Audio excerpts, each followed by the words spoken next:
I mean, again, he doesn't know who Gabriel is, right? Because he didn't come from an Abrahamic faith.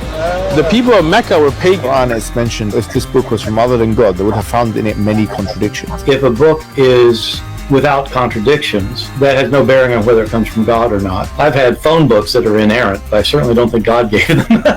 That we believe without understanding. The brother asked a very important question, that most of the scholars say that listening to music, watching movies, and most of the television programs, they're haram. So how can we have fun?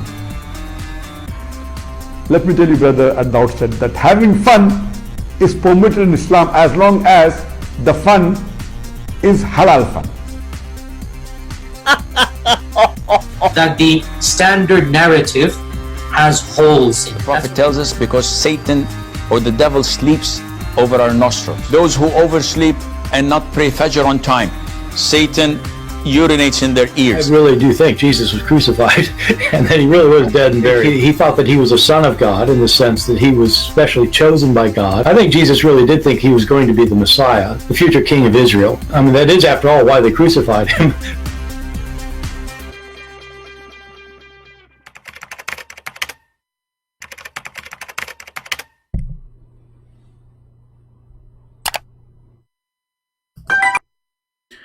Hello everyone, and peace of Christ to all of you. Today we are going to share with you amazing evidence that Muhammad is a prophet. You know, always you ask yourself, why Muslims they believe that Muhammad is a prophet? Don't forget to please invite your friends. As you see, we did not tell people that I'm coming, and people maybe mostly they will not expect me to be back. But you know, for me, I prefer to do something good, better than just wasting time. And you know, I mean, sharing the truth is the best thing a human being can spend his time doing. So today we will share with you an amazing discovery that the prophet is proven to be a prophet. But how that happened?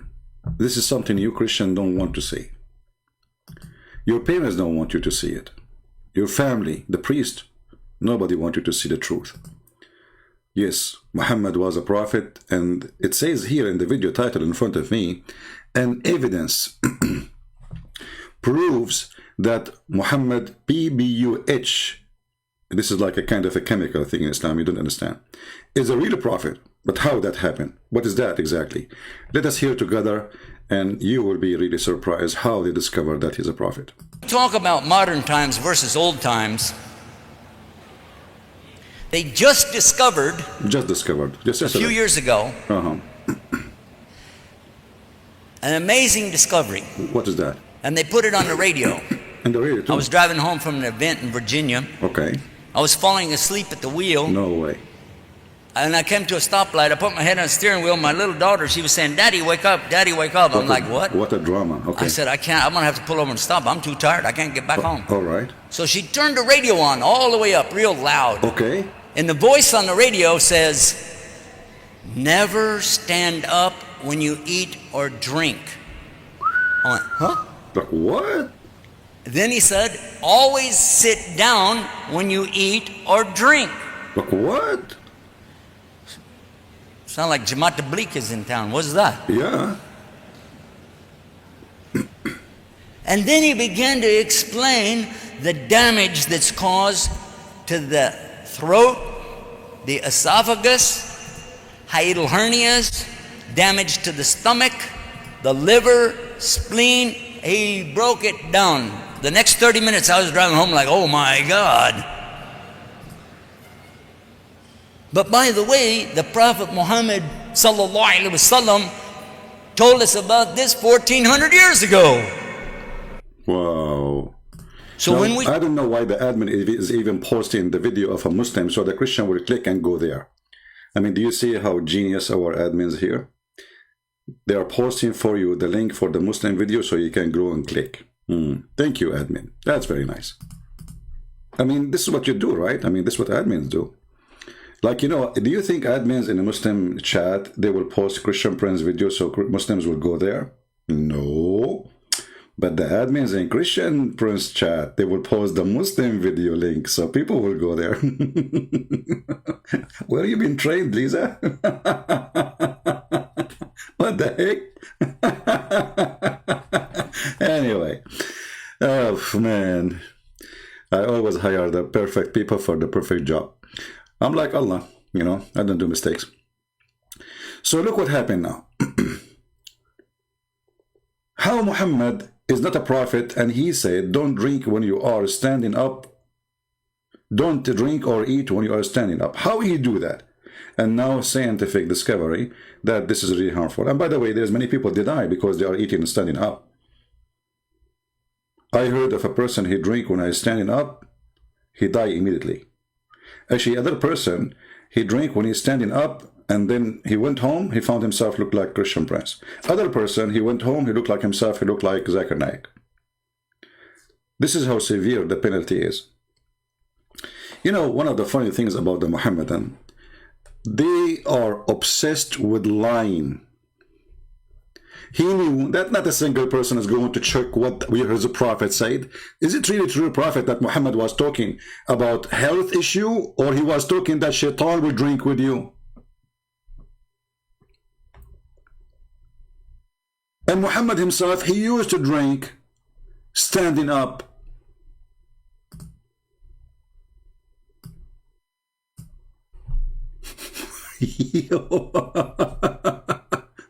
And he used to drink standing up and sitting too.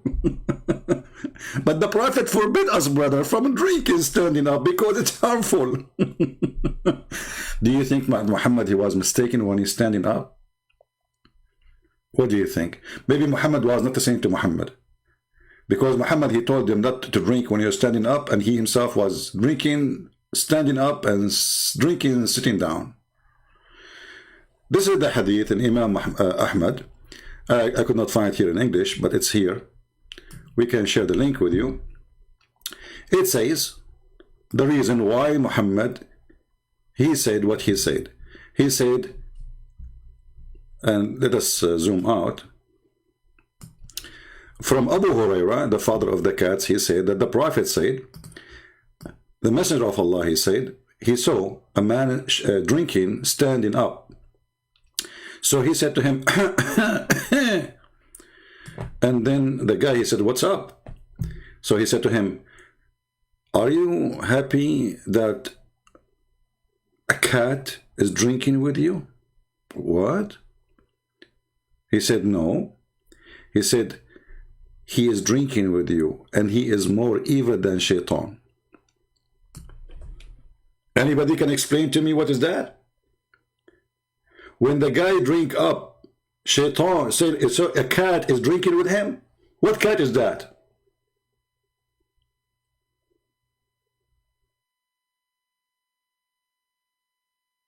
All what you need to do,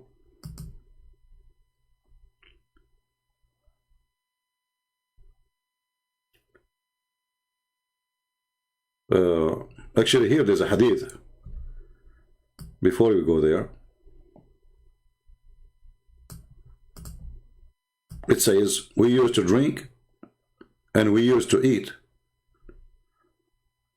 when we are standing up. And this is, let us go and try to find it in English. Maybe we can find it in English.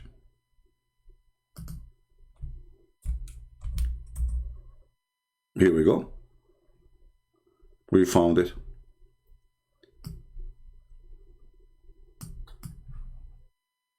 Do you see it?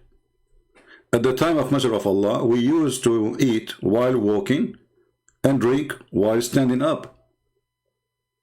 And this is Sahih. But this is supposedly, and how in the world even this is the proof that he is a prophet? If we go back here to see what is the reason Muhammad is upset when you are drinking standing up. Because the cat will drink with you. Let us see if we can click translate to English. All right. Abu Huraira, where is Abu Huraira? Okay.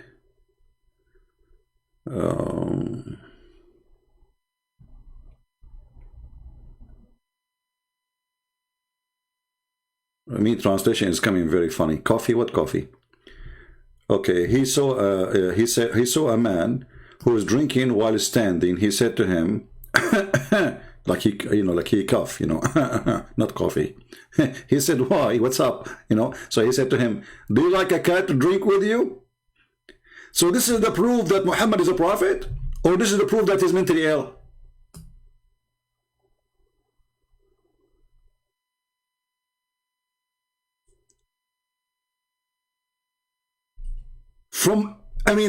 You can expect Muslims to come with many things, but their fantasy and their stupidity is beyond imagination when it's come to Muhammad. If you drink standing up, a cat will drink with you. Hey Muslims, after you watch the video, please don't forget to tell me, what is the cat have to do with drinking meat with me when I'm standing up?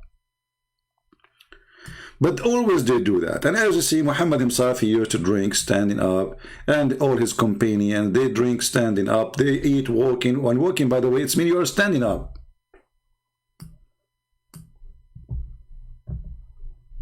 What a stupid religion. How desperate they are.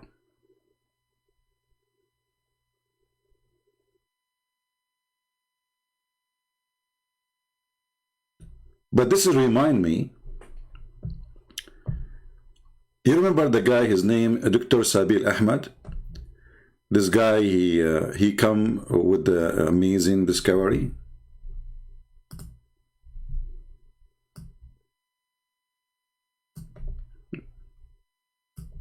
The guy with the voice of a cat.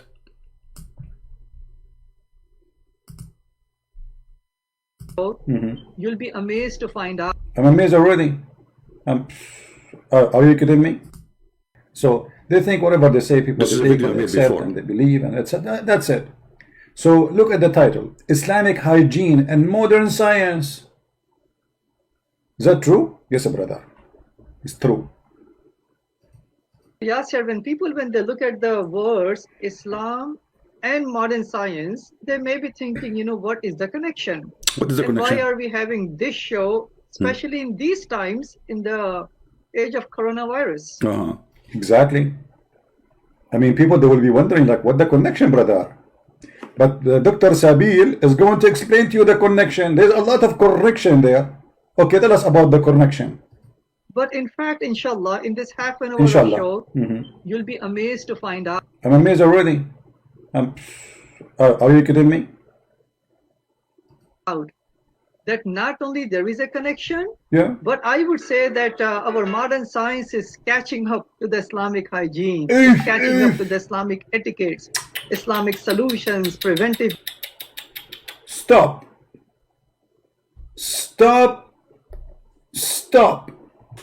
Islamic etiquette. What? Etiquette. Oh, I don't know what I will talk about Islamic etiquette. I have a lot of Islamic etiquette here in front of me. I mean, your Quran is full of it. Your Hadith is full of it. So, I mean, Islamic etiquette. Okay, tell us about the Islamic etiquette. Go ahead. Measures and recommendations. For any of all of these reasons, that's the reason we are doing today's show, which is Islam and modern science, right? Inshallah. And especially now with what's going on, many of us are at home because of, COVID-19, the coronavirus. And let's take a look at what our faith has to say about hygiene and how it kind of, compares with modern science and what we are hearing currently from the CDC. When it comes to Islam gives a comprehensive way of life. It's solutions to humanity. He has exactly. You marry 4 wives, you do not need to cheat. I mean, this guy from Bangladesh. This guy, he is from Bangladesh. You want to see how Islam fixing Bangladesh? Go there. You will see the piss in every wall. You will see that even Muslims in Bangladesh, they write in Arabic in their house wall, so nobody piss in the wall. So Islam is the fix for everything. And why they piss in the wall standing? Because the Prophet, he used to piss standing on the street. I mean, do you see the hygiene? And this guy from Bangladesh is telling us about Islam is fixed for everything. Shall I show you pictures from Bangladesh, your country? All the population are Muslim. So is it really beautiful there? Hygienes. Okay, continue. Brother, you marry 4 wives and you can have in the top of them as many 4 as you want. and if they disobey you, you beat them. That's first the humanity. You know, I mean, the first aid is beating your wife, and then you beat your children, and then you beat yourself to remember what happened to Al-Hassan al-Hussein. And then we do mut'a and have sex every day with a new woman and get AIDS. And this is the hygiene. Okay, continue. Given us guidance of who is the creator, what is the purpose of life, what will happen. What is the purpose of life? What is the purpose of life? According to the Quran, Allah said, the purpose of life, He created a human being and genie, which does not exist. I mean, what is genie? Many Christians, they think genie is a demon because they are ignorant. Even those who claim to be priests, genie is not a demon. Muslims don't believe in demon. Genie is a creature. You know, I wanna play the guy talking. Forget about Christian Prince here. I mean, this guy, we need to shut him up for some time. Let us go to what this guy is saying. Yeah, continue. Of the physical purity, you know, first and foremost, it says in the Quran, chapter number 9, verse number 108, that Allah loves those who purify themselves. Wonderful. Allah loves those who purify themselves. And how Allah He purify, how the Muslim they purify themselves? By killing the Christian. Chapter 9, the same chapter. Chapter 9, verse number 29 says that Allah He sent Muslims to do jihad and kill every single Christian and every single Jew. Either they convert to Islam or they die. And the Muslim who die purify themselves by the blood of the Christians. Do you see how those scammers, they fool you? This is a chapter 9. This is one of the most ugliest chapters in the Quran, teaching literally about exterminating the Christians as if they are rats or cats from this earth. And if you want to live as a Christian or a Jew, you have to pay them, because Islam is nothing but a gang. But still, I want to go, you know, sorry guys, I have to forward the video. I want to see what this guy will talk about, because the purpose is to show you, I mean, we are playing an old video here, just to show you how they lie about the discovery and the science and the hygiene. What does this have to do with faith? There's atheists who they are very clean. What does this have to do with faith? And there's people who they are homeless, but they believe in God more than all of us. And they did not take a shower for a year. And actually the Messiah, he said, it's not what go inside your mouth will make you dirty, it's what come out from your mouth. And this is very logical. So your prophet is saying something. Well, you know, actually here, when the Muslims, they say that cleanliness is the half of the faith. So Muhammad, he lost his first half of faith because he was very filthy. And we can prove it. We will prove actually in the video. Nothing to do with the truth. Faith and being clean have nothing to do with each other. However, we will go with this lie. Was Muhammad a clean? Let us see if he was a clean.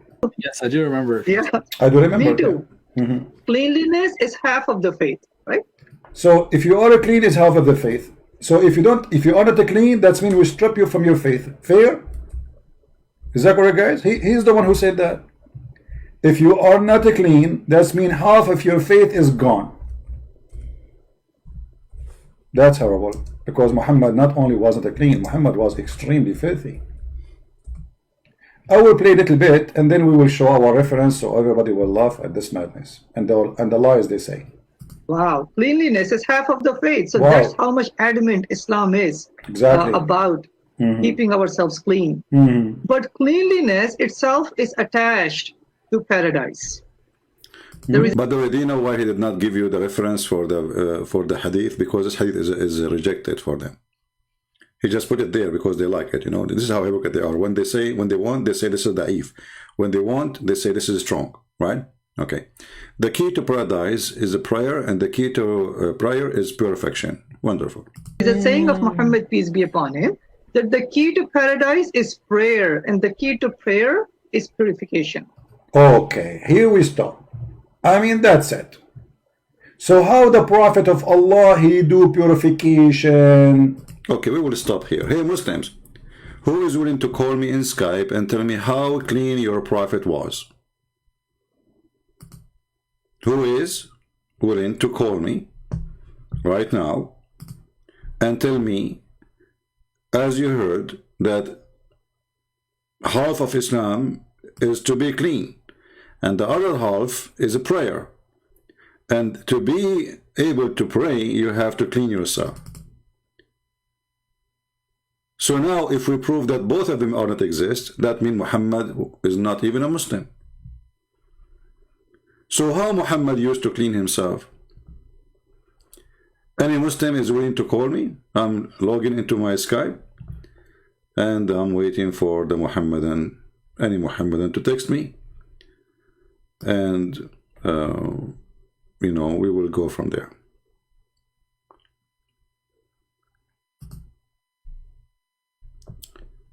Let us see. All right, I am in Skype already.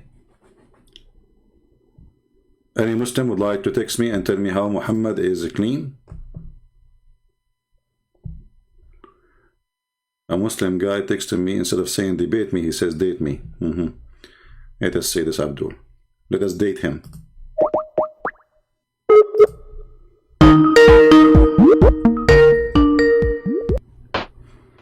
Hello?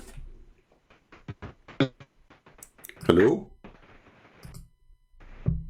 Yeah, this must be ultimate fault. You can't tell. Let us see other person. Do we have any Abdul? Let's see.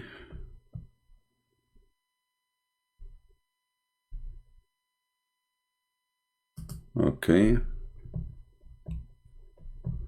This person, he want to debate me. Okay.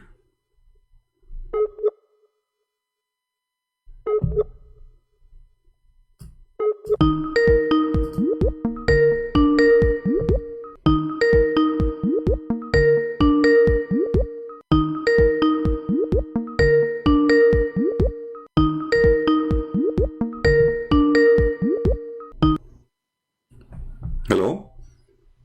Hello? Yes, you said you want to debate me? Yeah, can you remove the camera? You can remove it yourself. This is not my business, my friend. This is from your side. Oh. All right. Okay, so did you hear what we were saying? We were talking about, we have a Muslim here, he's a doctor. He says that half of the religion of Islam is to be clean, and the other half is to purify yourself. And he was speaking about Muhammad, how he cleaned himself. So how your prophet used to be clean, do you know? Oh, wait. Yeah, I had to bring some points to you. You have to bring some what? Yeah, some points. Okay, bring us the points. Yeah. Can you just let me speak for 10 minutes? You can speak as much as you want. I mean, what 10 minutes? For 10 minutes, and you can speak no, here we don't. I don't speak for 10 minutes, and you want to speak for 10 minutes. We both will be speaking at the same time. We have conversation here. It's not you. I don't do those silly stuff. Yeah. So how your prophet he clean himself?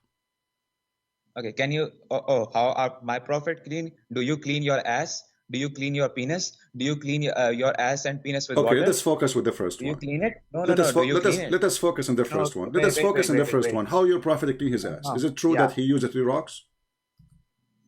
What? Wait. Is it true that your prophet he cleaned his ass using 3 rocks? Do you? So at that time, if water is not available, you can do it. But do you? Okay, but you just say you are the one who mentioned how you clean your ass. It is you who mentioned how you clean your ass. So at that time, okay, hold on. So at that time, your prophet he cleaned his ass with rocks. Is that will make his ass clean? Let me say first. Let me say. Okay, you put the question. Okay. Yeah, we want to take it one by one. So your prophet, you have water in your house. Did the Muslim used to bring him? Did the Muslim used to bring to your prophet? Did the Muslim used to bring to your prophet dry shit to clean his ass with it? Shut up, you bitch. See, shut up, you bitch. The bitch is you. Listen first. Because if you are not a son of a bad woman, you will not say that word. Shut up, son of Muta. The Muslim, they used to bring to Muhammad dry shit to clean his ass, bones and rocks. Muhammad, after he do masturbation, he dry his hands on the wall. You want to insult, use the word bitch, no problem. You are a Muslim.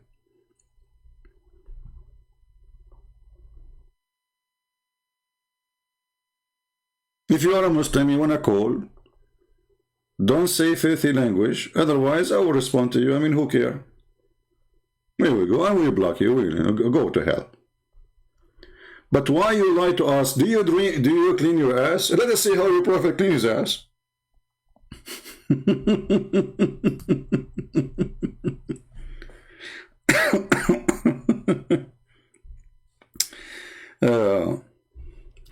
Let us see if we can find the hadith here in English.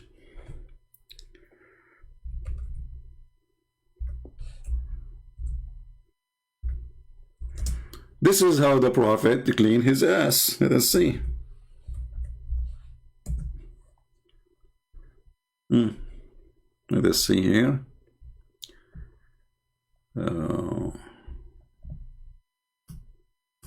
We search for the stones he cleaned his ass with. We get the black stone. No, this is not what we want.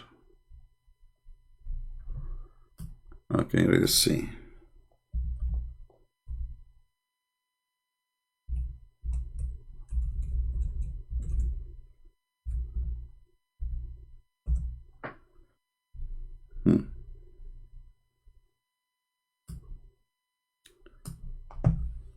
Read carefully. This is how your prophet, he cleaned his ass. And this is Sahih. The messenger of Allah, he went to the toilet and he said, bring me 3 stones. So I brought him 2 stones and 1 piece of dung.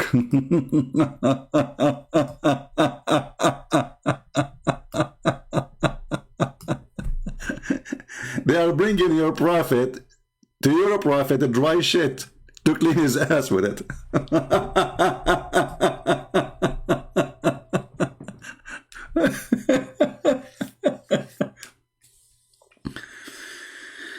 And suddenly at that time, why at that time there's no water?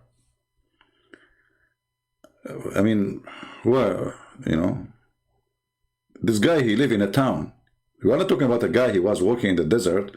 Okay, well, in the desert you do whatever, you know, you are just surviving mood. But this guy is living in town. He's living in a house. There is water, the drink, they eat. What 3 rocks? Was Muhammad doing poo-poo in the street there?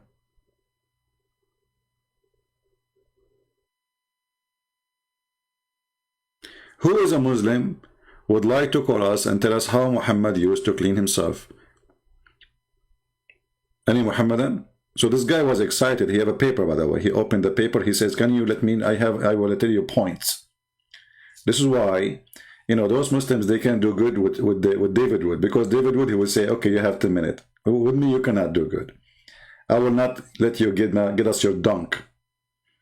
Change the topic, go out far away, far distance, and you cannot play this game with me. Call David Wood.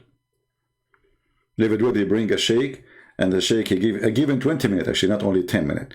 And then the guy, he read an article, all of it is against the Bible, and then David, he had to respond to all of this. I mean, don't let those kids play. Learn. So who is a Muhammadan would like to call us and wanted us? We heard Sabil Ahmed saying that according to Muhammad, half of the religion is the cleaning, half of faith actually, and the other half is prayer. And in order to pray, you have to purify yourself by cleaning. So if you miss the first part, you miss the second one, so you lost your faith. You are not a Muslim no more. So who is a Muslim is willing to call us? And I warn you, don't use bad language with me. I'm not a shy person to use what language you deserve. Back. I will give you what you deserve. I'm waiting for you to accept my request.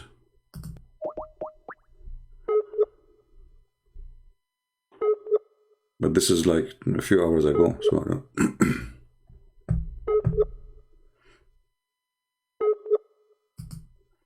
maybe he's not live.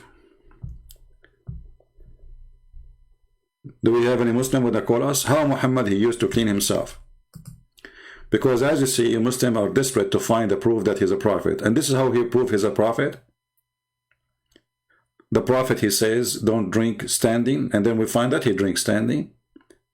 And according to him, if you drink standing, the cat will drink with you. Why the cat? Where is the cat? How the cat can drink with you if you drink starting with you? Obviously, this guy is talking about something else.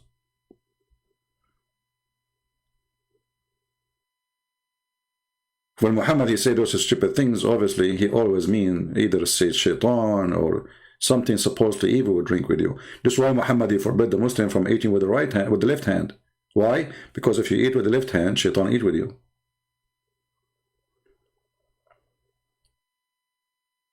If you are a Muslim, feel free to contact me in Skype and I will call you immediately. So we go back to Abdul and let us see the more evidence he have for us about Muhammad being a prophet, the hygiene. Remember, the key to paradise is a purification, a prayer. And the key of the prayer is a purification. So you cannot go to paradise unless you are pure. And he is trying to tell us that here, the word pure is about physically pure. Hygiene. Remember, the whole topic is about what? Is hygiene. So how the Prophet, he used to clean himself, Dr. Sabil Ahmed? If I ask you this question, ask me. That what is the #1 recommendation Center for Disease Control has for individuals? What is that? What would you say? What would you say? It is to wash your hands. Wash your hands. Hand washing, according to CDC, is the single most important means of preventing the spread of infection. Oh, bad. I mean, this is bad. I mean, do you see, Muslims? The first recommendation of the CDC is what? Is to clean yourself.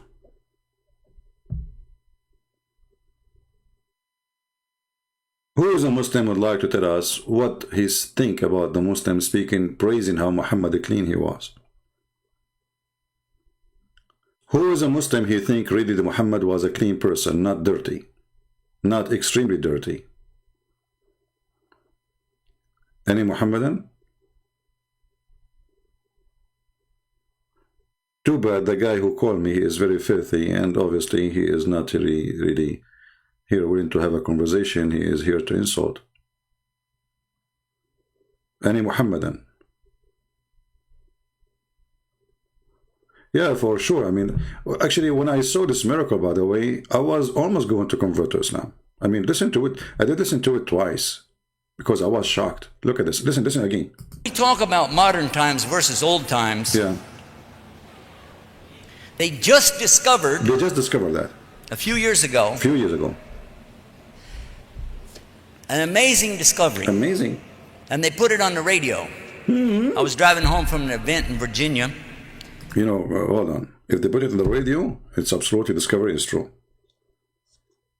I'm telling you. They put it in the radio. If you hear something in the walkie-talkie, it is, you know, it's true. It is scientific. Okay. Harun Abdullah is saying, Jesus, he did not wash his hand. Well, so why your stupid Quran call him holy? Chapter 19, verse 19. So if Jesus did not wash his hand, and what does that mean? But let us see how Muhammad washed his hands. Do you want to call me Harun? Jesus did not wash his hands, right? Okay. But doesn't mean he, you know, I mean, when a Muslim, they say, Jesus did not wash his hands, this is about an incident, right? So somebody noticed that did not wash their hands. But does that mean they don't wash their hands? Now the question, how your prophet wash his hands? Is it true that your prophet, he washed his hands by drying his hand from his semen in his wall? Is it true that he wash his private part or clean his private part and then he dry his hand on the wall? You know, I can imagine what kind of Mona Lisa he have in his wall. I never heard of a prophet of God, he dry his hand on the wall. Imagine each time you do something, you dry your hands on the wall. What kind of art you will have in your wall? So you got a point there. Jesus did not wash his hand, but Jesus is our Lord. He do not need. Do your Allah wash his hands? Why, do Allah wash hands? Well, Jesus will not be infected by disease or illness. People touch him, they get healed. The topic here is supposedly that if you wash your hands, you prevent illness. Well, Jesus is the one who heals illness. So bacteria touch his hands, will die. Let us continue with this guy. He discovered something really amazing, which is true, by the way. I mean, I heard many things in the radio. As an example, I heard that Joe Biden, he was able to drop the price of gas down 2 cents. This is true. After 10 days speaking about he will drop the price of gas, now he have dropped it 2 cents. True. I mean, you cannot debate that. So tell us what happened when you are driving to Virginia. So when we talk about modern times versus old times, Yeah. they just discovered Yeah, just discovered a few years ago. I mean, I like it, by the way, when they say just discovered a few years ago. He's backing up the lie. They just discovered, I mean, this guy, he speaks English, right? I mean, he's an American, not like me. English is my, not my first language. So I can make mistakes as I wish, right? But I just discovered a few years ago. That's very just. This is like that just happened right now. I don't know, when they taught me in school, my limited English, you say just when it's just happened, not 10 years ago. Anyway, so they just discovered, anyway. Okay, what they just discovered? They just discovered a few years ago, yeah, an amazing discovery. And they put it on the radio. I was driving home from an event in Virginia. I was falling asleep at the wheel. Yeah. And I came to a stoplight. I put my head on the steering wheel. My little daughter, she was saying, "Daddy, wake up. Daddy, wake up." I'm like, what? I mean, this guy is driving and he's drunk. I hope the police will not watch this video. They will suspend your driver's license. Unless you are making the whole story up. Who in the world would believe in such a garbage? The guy, his head is down, he's driving. I mean, even Christian Prince cannot do that. But by the way, I can do many things. As an example, I can drive the car without being inside the car. It's very easy, But you're driving and your head is down? Okay. Very normal. Yeah. I mean, maybe you are trying to hit the Christmas market, like in Germany and France. Maybe this year they will do it too. We will see. You do not need to look, whoever in your way. But I said, I can't. I'm going to have to pull over and stop. I'm too tired. I can't get back home. So she turned the radio on all the way up, real loud. So the story here is introduction. Why the radio came up. You see, look at this. Brother, I think it's Allah who made you sleep at that moment. So your daughter will turn up the radio. And look what happened. In the same moment, they were talking about the discovery, which is fit perfectly with your story. Go ahead. And the voice on the radio says, "Never stand up when you eat or drink." Never. I went, huh? Huh? Then he said, "Always sit down when you eat or drink." Look how he went down. Look at this. Because people will not understand. Remember, those are Muslims. You have to sit down to show them how to sit down. They are not going to understand what he's talking about. And the funny is, the audience themselves, they don't believe in wording what he says. You can tell from their faces because they know the hadith. The hadith is about something different. Continue, Abdul. Sound like Jamaat Tabligh is in town. What's that? Like, look, they put the camera and the audience. Nobody understands what he's saying anyway. I mean, none of them speak English anyway. Do you see the faces? Let me zoom in the faces a little bit, just for comedy.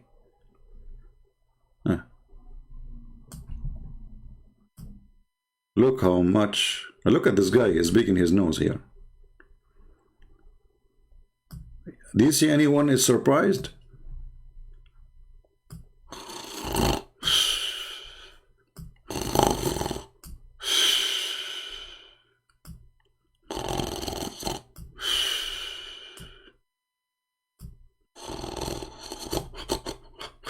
What happened? What happened? The radio.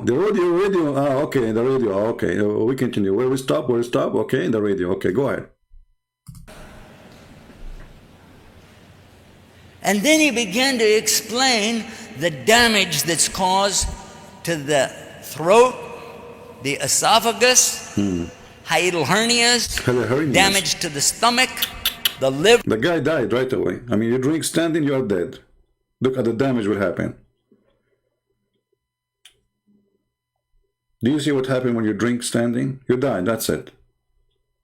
Actually, I watched the 300 movie, The Spartans, and but this is a different version, which nobody knows, only me, you know. The 300 did not really fight the Persian. They, you know, they like when they arrived to the corner lot, the Spartan, they put for them a lot of like 7-Up, you know, 7-Up. But the Spartan never thought about it, by the way. They were thinking if we make them drink 7-Up, they will drink it and then they have to walk 7 steps and jump, and then we shoot them. But what happened, they drink standing up because they have no time, they have to attack, and they die right away. All the army of the Persian. Don't never drink standing up, that's it. Okay, what happened? Liver, spleen, he broke it down. The next 30 minutes I was driving home like, oh my God. Look at the face, look at this guy, look. Oh my Allah. I bet you none of those speak English. Continue. But by the way, the Prophet Muhammad ﷺ told us about this 1400 years ago. Yeah, girl. But he told you if you drink standing, the cat will drink with you. That's what he said. And this is the reference here in front of you. Do you like a cat to drink with you? Like, what the heck? And then he said, has it drunk someone worse than Satan with you? So obviously Muhammad, he is naming the cat as someone is more worse than Shaitan or Satan. So he's an evil Satan. The same when Muhammad, he says, don't eat with your right hand, with your left hand, because Shaitan, he eat with you. Actually, in the same video of this kid, Sabir Ahmed, like the potato, who cried because Christian Prince, I did not call him. If we go here, let us see.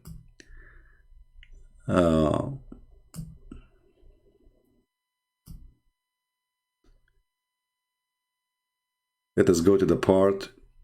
Yeah, here's talking.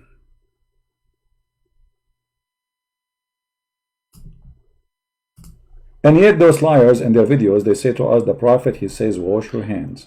Yeah, see, even Muhammad, he used to have sex. Where is Harun? Are you there, Harun? Harun, your prophet, he used to F all his wives without even washing. After he finished them all, supposedly, he do... would have sexual disease, whatever you name it. Single bath. And yet those liars in their videos, they say to us, the Prophet, he says, wash your hands. But as you see, he don't wash his hands. What else?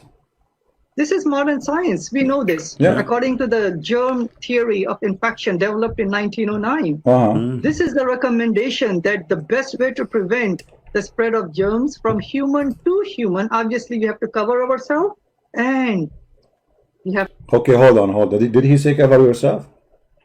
Later they will say to you, maybe, I'm not sure, I did not see the whole video, that the Prophet said, cover your mouth. Muhammad, he said that because he told the Muslims, Shaitan will jump inside your mouth and he will laugh at you. Let us see.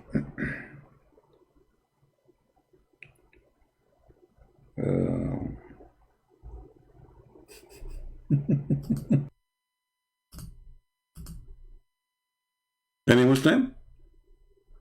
So why you Muslims, you make up stories? Your prophet, he told you to cover your mouth because of health or because Shaitan will jump inside your mouth? Is that really the reason? Because he's trying to fight bacteria and diseases? Why they love to lie? You know, those Muslims, they always assume that nobody is going to go and check. Read carefully. The Messenger of Allah said that the sneeze is from Allah. Look at this madness. With Allah, if you sneeze, Allah will spread Corona. Those idiots, they are telling us how to fight Corona. Quran, Corona. And yet, their prophet saying that sneezing is from Allah. Actually, the whole idea of wearing a mask, that you will not transform your saliva by sneezing to others. But Muhammad saying no. Sneezing is from Allah, and yawning is from shaitan. By the way, this is true. Sneezing is from Allah. I'm telling you. You know, once in the program Pal Talk, I opened a chat room in the Muslim section, just for fun. And I call it as a sneeze for the sake of Allah. The Muslim, they went nuts and they start reporting my chat room to the company. I mean, I did nothing. The hadith says, Allah, He loved those who sneeze. He hated those who yawn. Literally, He loved those who sneeze. He loved them. He loved them. Not only like He like. Let me show you.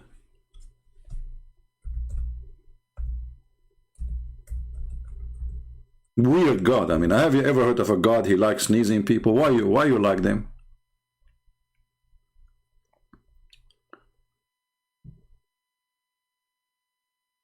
Here we go. Allah, you see the translation here. Look, this is a Muslim translation. Allah loves sneezing, but He dislikes yawning. If there's any Muslim want to tell us why Allah He loves sneezing? Hey, my friend, if a Muslim want to talk in Skype, he can just text me. Let him text me and I will take him. You know, we have only one Muslim who texted me and we called him. He is filthy. So this liar is saying to us that the Prophet, he ordered to cover your mouth. Right? We will see why soon. But as you see, Allah, He liked those. He loved, not only He liked, He loved those who sneeze. So the more you sneeze, the more Allah is happy. What a weird God. How in the world such a thing can be from God anyway? And there is any Muslim here who will tell us why Allah He loved those who sneeze. If there is any Muslim here, he would like voluntarily would like to tell us why. Did you see how cats they sneeze? I mean, they're funny, by the way. Do you think they are sneezing from Allah and they are making look like Allah? This is like a kid, you know, like a little boy, you know, or a girl. You sneeze in front of them, they laugh because they don't know what happened, but it sounds funny. You know, but this is God. You're God. Abdul, I'm serious now. I have a serious question. Who is the one who will solve this mystery for us? Why Allah He loved those who sneeze? Anyone?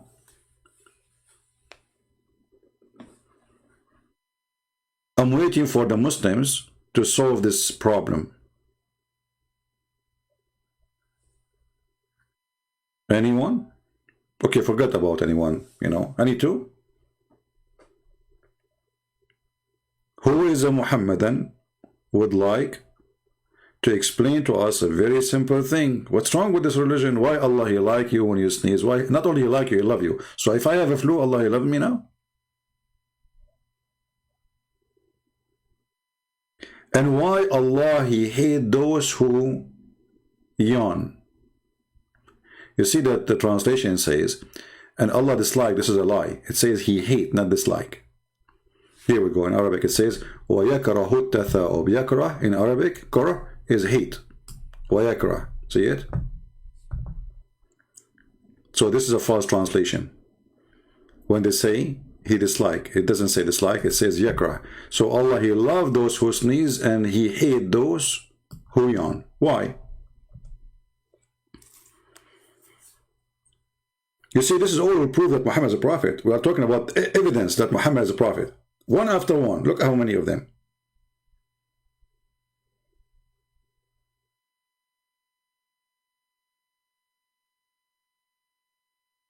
Anyone?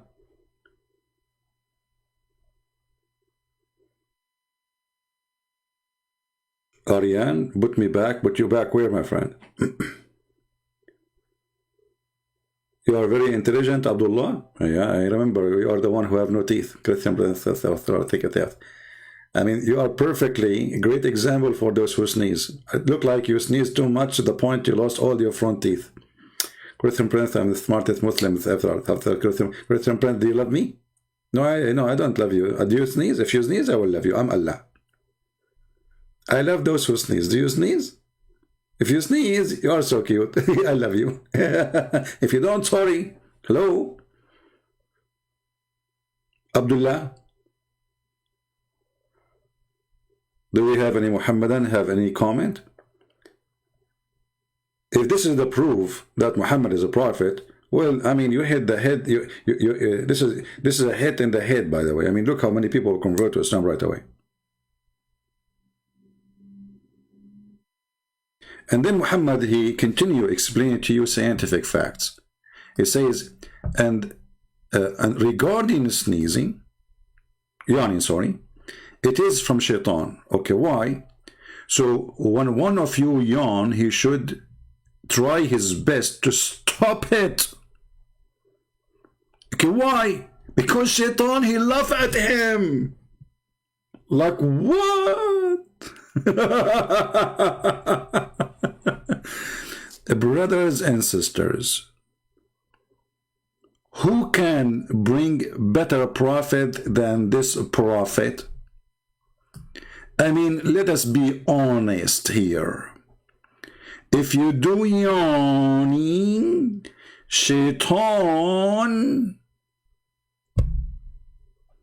laugh at you.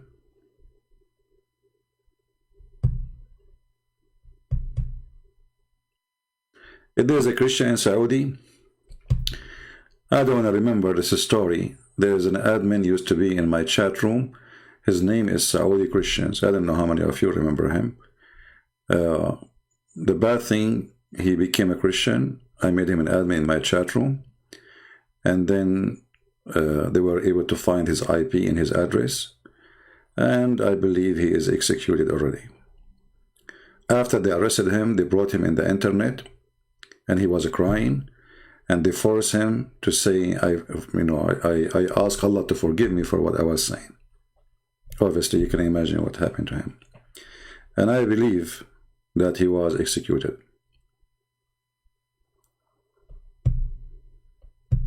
So when you say there's a Christian in Saudi Arabia, for sure there is. But if they find out that you are really a person who left Islam, became a Christian, you will be executed. And this Saudi Christian, and maybe you will find some videos in Pal Talk, he was in my room speaking. He's a Saudi. That's why his name is Saudi Christian.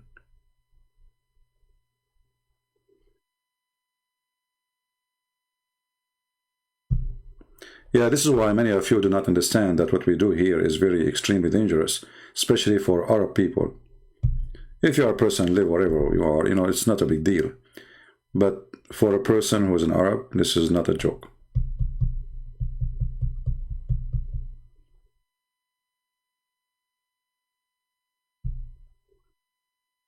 We go back to our topic, and may the Lord bless him for, for us at the end of the day.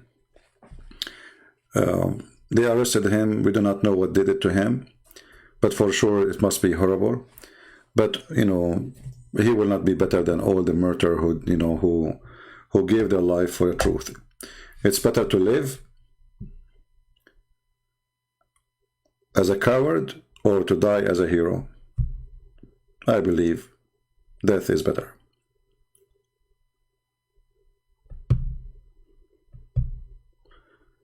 Do we have any Muhammadan who would like to answer us? So when they lie to us and they say there's a proof that Muhammad is a prophet, all the proofs in front of us prove that Muhammad is a foolish man.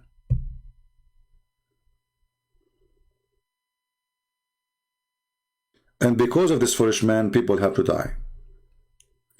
And because of this foolish man, nations have to go in war.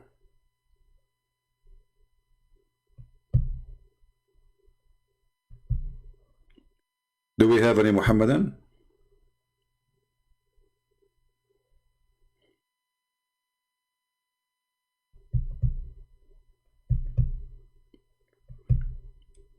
Anyone?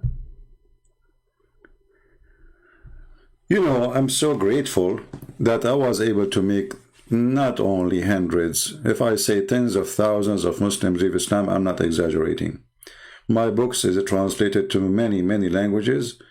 I mean, I could not even believe it, how many there are now. And they are published in all countries around the world, and we are giving them for free. And the last two books we have translated is the Chinese and the Russian.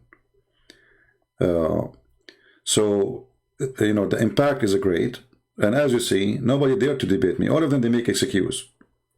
The only one who called is those kids who just to insult, because they can say whatever they want, you know.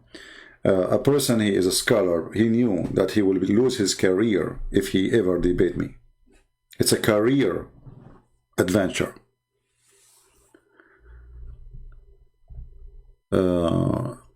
Have you seen Bob the Builder talking about you and Muhammad Hijab? I don't know. I mean, my friend, people, they can say whatever they want. I don't know.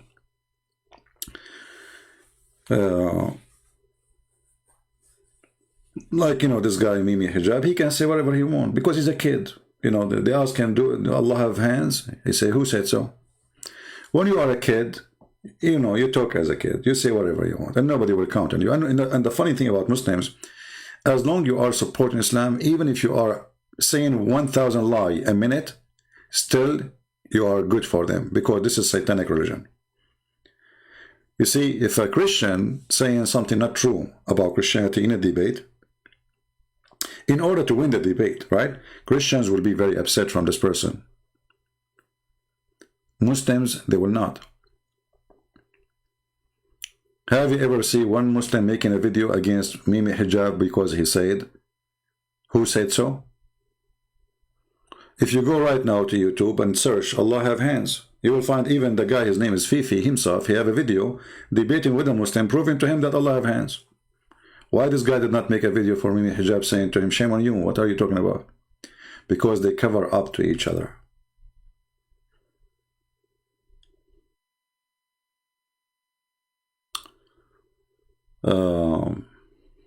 Anyway.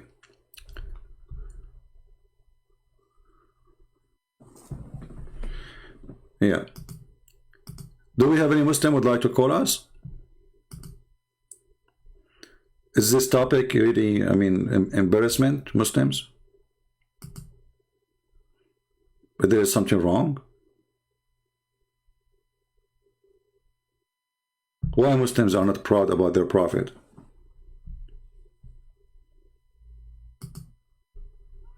Who is here a proud Muslim?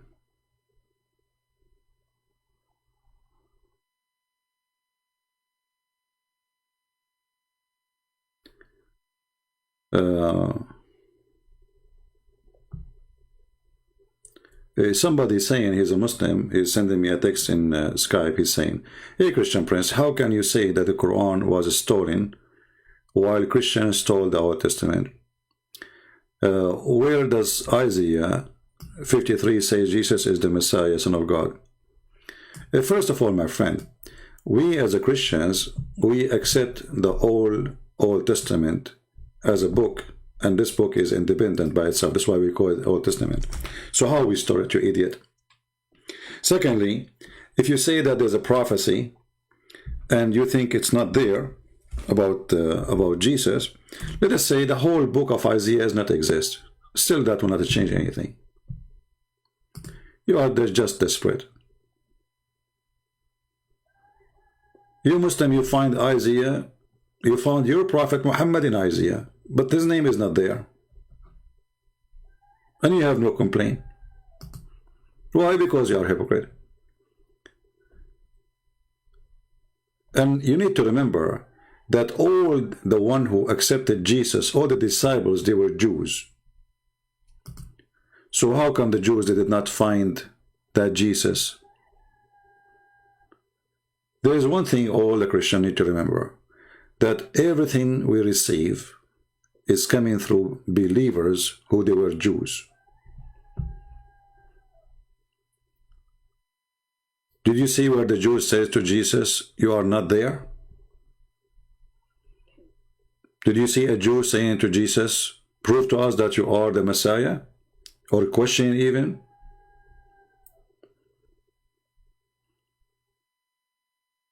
Even when they crucify him, they did not even debate him.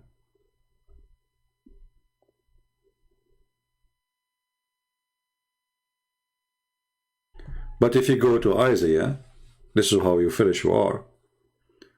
Isn't it that Isaiah says that this person, he gave himself for no sin? He was sacrificed for the sake of sin, which is, this is their sin and our sin.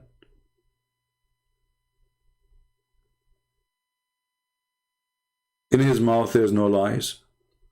Isn't it Jesus says, who of you can prove me to be a sinner? But however, if this verse is about Jesus or not, Jesus by himself is a miracle. Do even Jesus need Isaiah to prove who is he? In your stupid Quran, Jesus here resurrect people from death. But in your book, there's no Isaiah. All the book, there's nothing have to do with Isaiah. Can you show me the books of Isaiah in your book? Your God, Allah, he skipped it, all of it. He never mentioned it. So when we go to the Quran, we find that Jesus is a person who can make the impossible possible. That is the proof that Jesus is God. It's not Isaiah, it's not the Old Testament, it's none of those. But when the Christian, they speak to the Jews, they show them signs about the coming Messiah. And actually, even the Jews themselves, they believe that those were about the coming Messiah.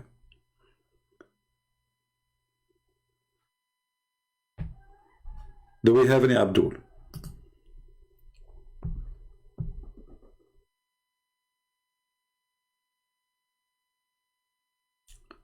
Anyone? If you are a person who followed the Abdulism religion and you think you can convince us, please feel free. Call us at www.00, you know, whatever, you know, Skype.com. Any Muhammadan? There's an article in front of me.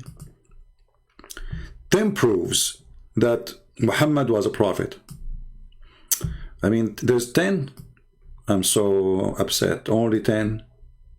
Okay, when you see an article like this, that there is 10, let us put it here. Hold on. In this browser, I can zoom better.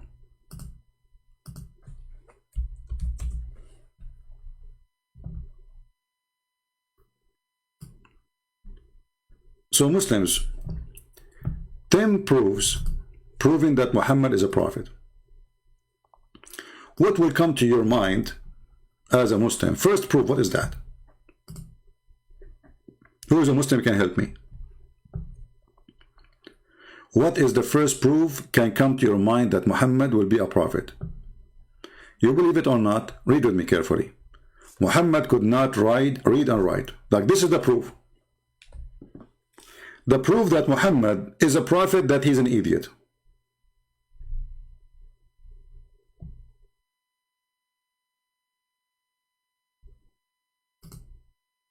What do you think? This is the proof that Muhammad is a prophet. So if we got anyone now, he do not know how to write, how to read, that will prove that he is really a wise man. And then he says here, when Muslims discuss evidence of Muhammad's prophethood, they tend to focus in wonders, act of Muhammad, recorded to have performed. Through this article, we will go, as again, this is it, the miraculous attribute to Muhammad. Miraculous, like what? Let us take a look at what could be considered. All right, let us see. Like what? Oh, you want to date a Muslimah? A Muslim girl appears in front of me on the screen. At the age of 40, he still was unable to read and write. He remained illiterate for his entire life. He puts to bed many of his associates, etc. Okay, and where is what proof how that will make Muhammad a prophet? Any Muslim can help us? when no piece of literature matching the content of the Quran. You see here you see the stupidity. If I do not know how to write, how to read, can't I speak even my language? I mean, how stupid is that? So you are saying to me, if a person, he grew up in England and he never went to school, he will not be able to speak English. Same time, when you say there's no piece of literature matching the content of the Quran, I have to agree, it is the most stupid literature. And this is my challenge. Who is a Muslim can call me right now and show me one chapter in the Quran is not stupid.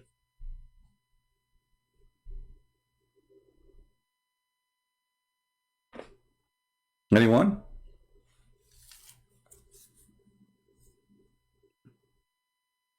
Literature, Shakespeare. If this is the condition, then Shakespeare is. I mean, there's a million writers. They are amazing in languages, but the Quran is the most stupid, full of mistakes. Actually, the Quran we have today is not the Quran Muhammad he wrote. Even the Muslim, they agree that Al-Farahidi, he is the one who corrected all the stupid things in the Quran. And after the correction, the Quran is still stupid. As an example, if we go in the Quran, we will not find one place where it is written today as it was. I will give you an example.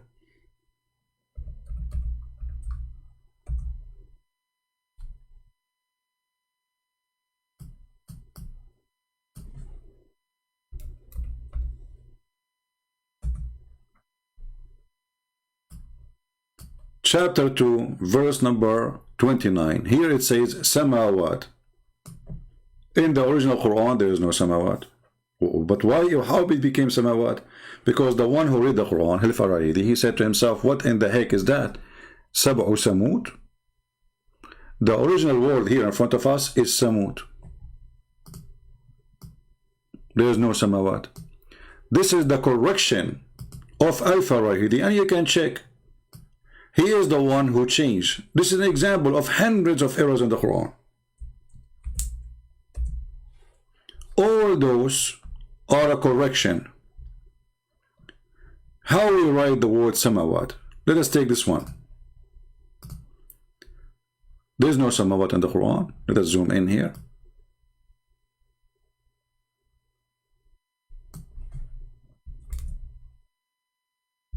Anyone who speaks Arabic, he knew what I'm talking about.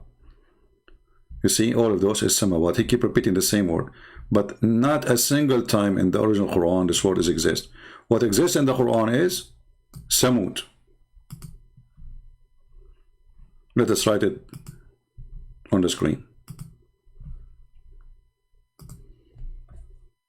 in Arabic. If I ask any Muslim right now here what the word Samud mean, he have to scratch his ass a billion times and he will not get me the answer. Prove me wrong. Who is a Muslim can tell me if I am lying or not? Is it true that the original word of Samawat is Samud?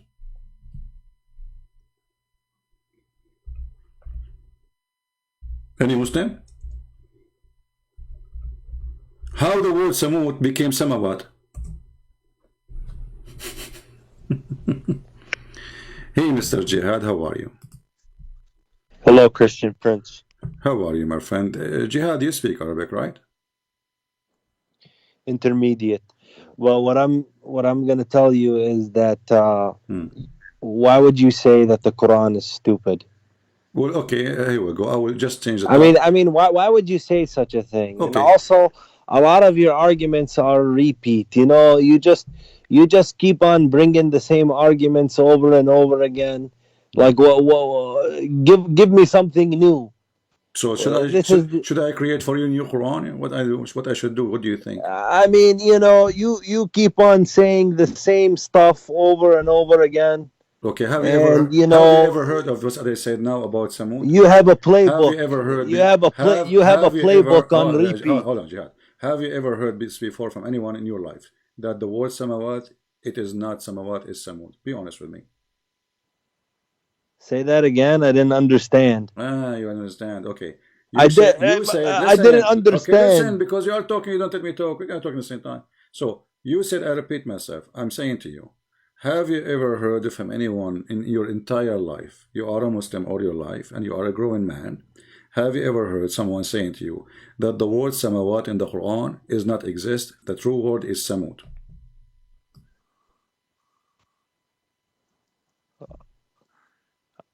I never heard that. Okay, but you just told me. I mean, you are the guy who each time call me, he says, I never heard this before. And now you are telling me I can repeat the same thing. What's wrong with you? Okay, you know. So each time you call me, I get you busted, and I read for you something. You say, I never heard this before. I need to check that. And then, who nobody told you this before? What are you getting this from? Etc. And then you call me but now. you Look how funny. Look how many times did you mention breastfeeding? Look how silly you are. In every how single, many times did you mention Buddha? Every single time you call me, you say to me, I never heard this before. And you're funny, you now saying to me, and it happened, you call me in the perfect time, and you are saying to me, I never heard this before. But you just say it. Why you repeat the same thing? I'm saying most of the time you do. We are teaching. And you know that's true. Should we delete the number one from and another thing that you know is that 300 years after Jesus, there was a Council of Nicaea that changed everything in the Bible. You know the Bible was changed. Okay, I will go with you. You know it. Okay, you said to me. You know it. You said to me, I'm saying that the Quran is stupid, correct? You called it stupid. Okay. And what you just said to me, that the Council of Nicaea is the one changed everything, correct? They changed the Bible. You know this. So how you stupid Quran? How you stupid Quran? 600 years after Jesus says, "I confirm what is with them." 600 years after. A person like you will go to the lowest bit of hell. Don't play. If they change, as a hypocrite yourself, you will go to the lowest pit of hellfire because you studied Islam. You said to me, prove to me that the Quran is a stupid. Here we go. This is a stupid verse because you just told me that the Christian they changed all of. You know that the Quran has never been changed. Okay, no problem. Here we go. I will go with you, guys. The Quran never been changed. Hold on. It's never been changed. You see how stupid what you just said. It's only interpretation and tafsir that has been changed over time. As long the Quran never changed, so you have no excuse. How the Quran says that he confirmed the Bible with us. Read for us, chapter 2, verse number 89. Yeah, can you bring the original Bible? Can you bring the original Abdul, Hebrew Bible? I'm going with you. Or even the original language that Jesus spoke? Don't force me to call you stupid. Are you a kid? You said that the original Bible does not exist. 600 years after, Muhammad says, no, it exists. It's between their hands. Read it, the verse in front of you. But does anybody have a Bible today that was spoken by Jesus' language? Are you against the Quran now? Of the New Testament. Are you against the Quran? No. Are you accusing your prophet to be a fraud?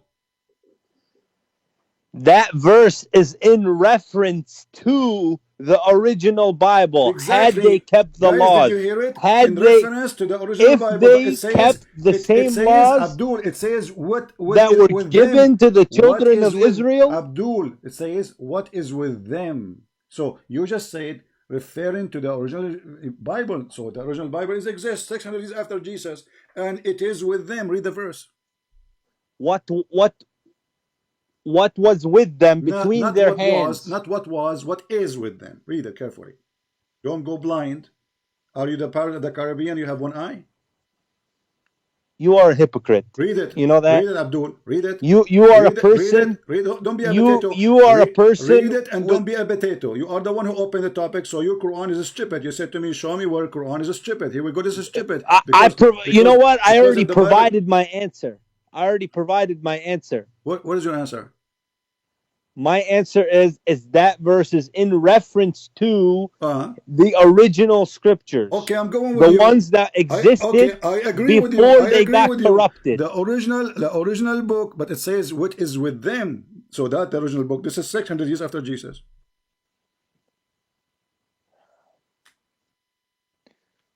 The ones that used to exist before. Let me use. Here we go. It says what is with them. Do you even know that Jesus had a brother? Don't force me to hang up on Jesus you. had a brother. Speak like a man. Speak like a man. Jesus had a wife. Okay, okay. This is in history. Okay, it's proven. Okay, hold on. We will go one by one. But now you are jumping like a monkey because you got your busted. No, it says here. No. Because you lie. You are a liar. Okay, you just said that Jesus have a brother. Why the Quran never mentioned that? The Quran doesn't have to mention it. Okay, hold on. You said that Jesus have a wife. Why the Quran never mentioned that? Why does it have to? Okay, the Quran says that Allah took Jesus to heaven. Did he take him with his wife or left his wife alone? You are a certified jihad. You are certified stupid. We were not given any details. Let us go back. Let's go back. There are certain things. There are certain things we can. Just go sleep. Jesus have a wife. Where it says that? Which book? History. Which history? You stupid Muhammadans, desperate. And he said, show me where the Quran is stupid, the verse in front of you. The same verse we are talking about how the word written. This is a verse, a stupid word. Allah wanted to prove to the angels that they are wrong and they are liars. So what he did, he taught Adam all the names. And then he told the angels, tell me the names of those things if you are truthful. How stupid is that?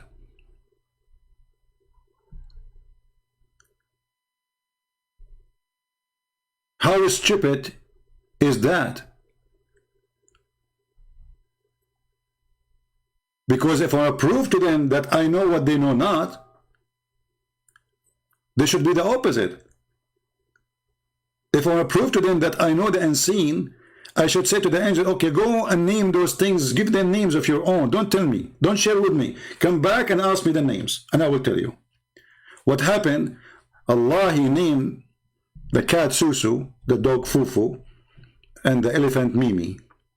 And then he said to them, what is the names of those things? The angels, they tremble like, what the heck? How we know the names? And this is how Allah, he knew, like he proved to them that he is God. So now if I call my dog Fufu, and I ask you, what is the name of my dog? And you are in trouble now. You said to me, Christian Prince, you must be God, because you are the only one who knows the name of your dog. How amazing this genius, the book of literature, the Muslims speaking about how amazing it is. Who can write something like this? Let us be honest here. Nobody.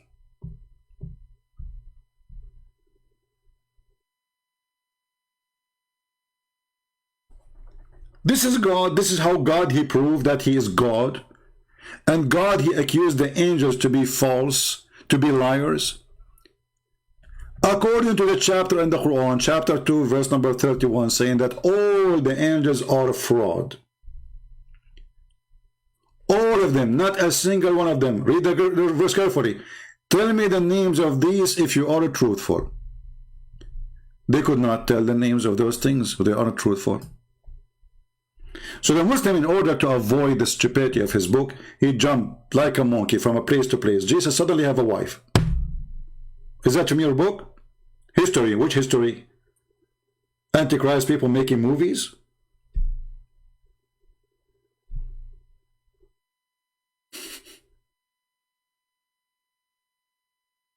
Stupidity is amazing. What makes Jesus God is not somebody saying he is God, is what Jesus did. In your stupid Quran, Jesus can resurrect people from death. In your stupid Quran, Jesus is a creator. He created from the mud a bird. This is your stupid Quran. Otherwise, anyone can claim to be God. I can claim to be God. You can claim to be God. Your prophet, he claimed to be prophet. When they ask him, what is proof that you are a prophet? How come you don't have miracles? What was the excuse? Allah, he make miracle when he like. Wait and I will wait with you. Wait and I will wait with you.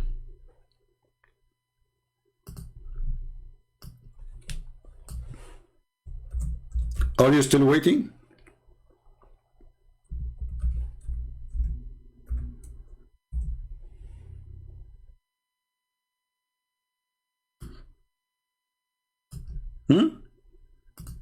Muhammad, are you still waiting for the miracles of Muhammad?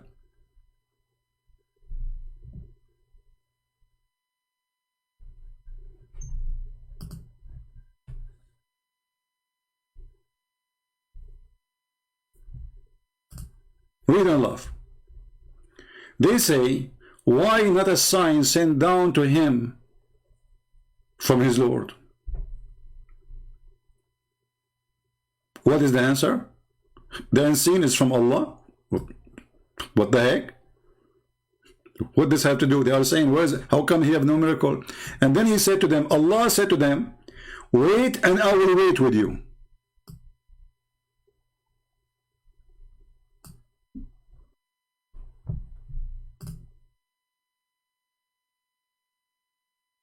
Can you find me more stupid book than this?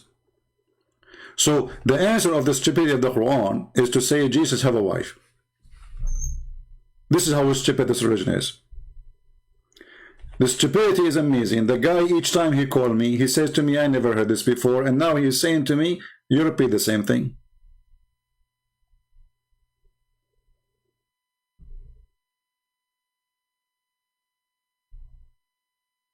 Can you believe it?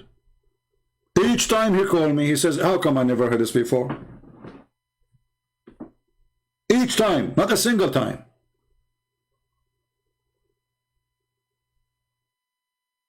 And let us say, for the sake of argument, I'm repeating the same thing, but still you cannot answer me because nobody's answering. Here we go. What's the answer? I ask you about the stupidity of your book. You tell me Jesus have a wife. You jump like a monkey.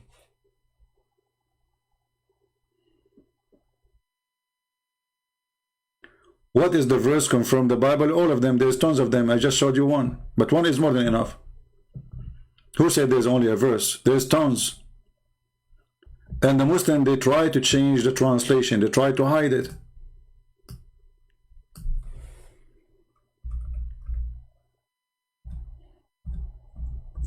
But this is an example. This is a verse is given in the time of Muhammad.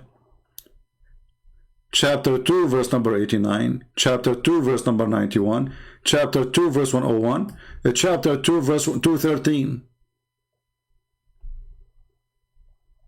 Actually, 213, no, it's not the one. But here we go, 3 verses enough. But I can show you more. This is just, you see, I just search here, lima ma'ahum, which means what is with them. I can change it and search for a different thing.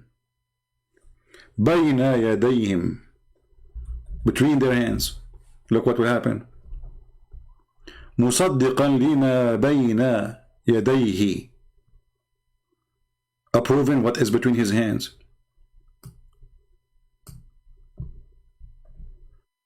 Chapter 3, verse 3. مصدقا لما بين يديه. Confirming what and confirming and agreeing with what between his hands.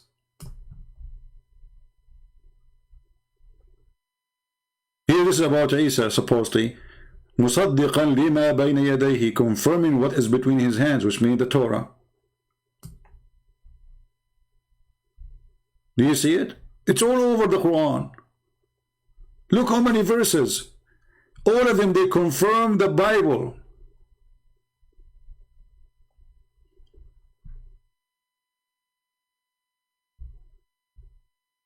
And then every single stupid in YouTube, he says to you, the Bible is corrupted. What is the proof that the Bible is corrupt? They say to you this verse.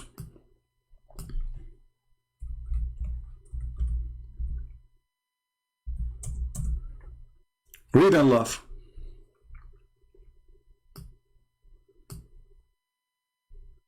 This is about the Jews.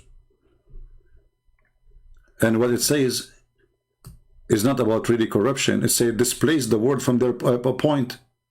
They displace the words. How? Read the story behind it. You will see a Jew, he put his finger over a word in the Torah. He put his finger. They did not change the book. They did not replace the book. They did not even change the location of the word. He placed his hand over the word. And then we find that Muhammad, the stupid Muhammad himself, he said to them, bring me the Torah, and he took an oath at it. So if the Jews, they corrupt the Torah, so how the guy, he take an oath of it? Do you see it? He went to the Jews, and the story here supposedly, a Jewish man, he put his finger in the top of the sentence where it says stoned into death.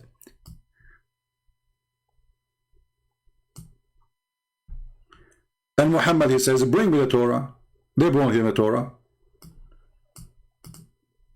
And then Muhammad, he says, after they placed the Torah, he treated the Torah with a lot of respect. Look how hypocrite he is. He took the cushion from underneath of him. He did not put the Torah in the ground. He put it in the cushion. And then he said, I believe in thee and the one who revealed thee. But this donkey, he says, no, our Bible is corrupt. We showed in the Quran saying that the Bible is confirmed even in the stupid Quran, which 600 years after Jesus. Still he say, the Council of in the Council of Nicaea, you idiot, this is where they meet to discuss a cult. And even that cult believed that Jesus is God. Which means at that moment, even when they were like a, let us say, an argument about a certain belief saying that Jesus, he's God, but he was not always exist. There's a point where Jesus, he came to existence, where God the Father decided to have a son. The other Christian, they said this is not true. For in the beginning it was the Word, and the Word was with God, and the Word is God. So both sides, and this is a small size of Christians at that time, they follow certain priests saying those things, but even those ones, they believe that Jesus is God. So, and 300 years after Jesus, nobody of the Christians from any sect saying Jesus is not God.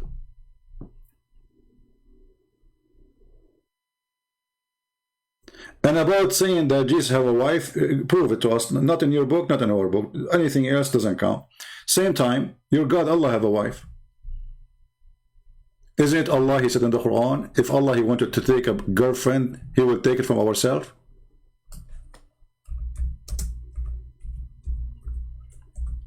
And then you ask yourself, how God,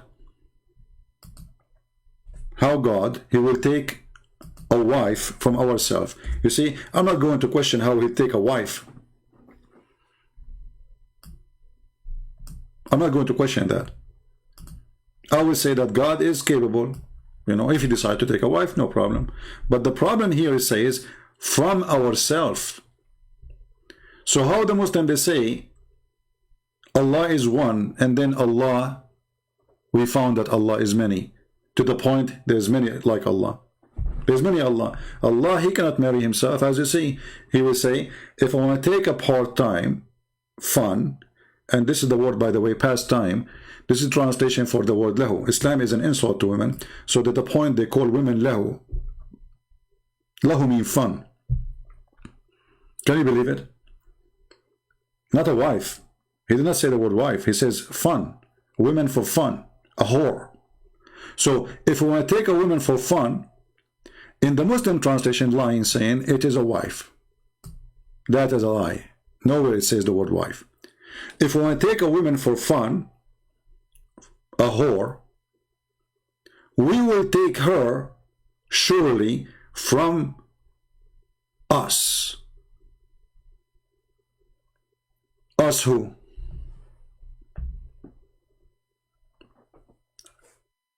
And remember, we just showed you an article saying that the Quran literature is amazing.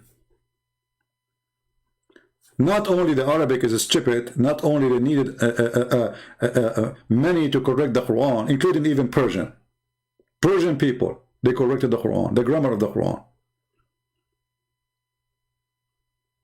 This is the most stupid literature. How Allah suddenly is us.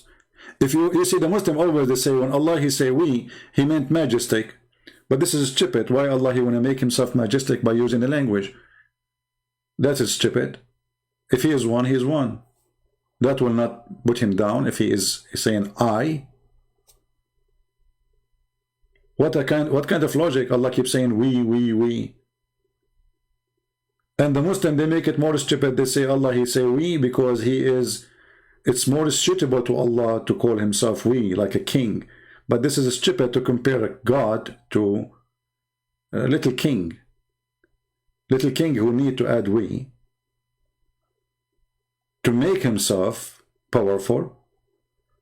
But even the king, by the way, he used the word we because he speaks in the authority of his family, the noble family who they are ruling, and at the same time in the name of the nobles.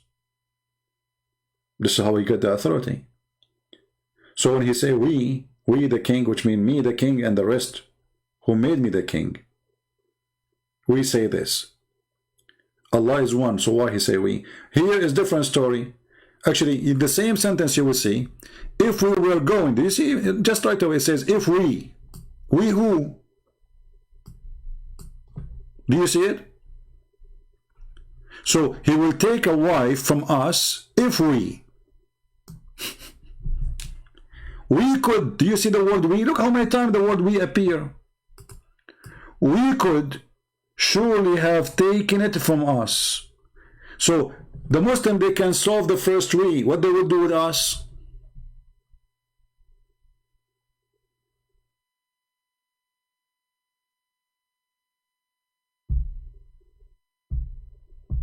Any Abdul?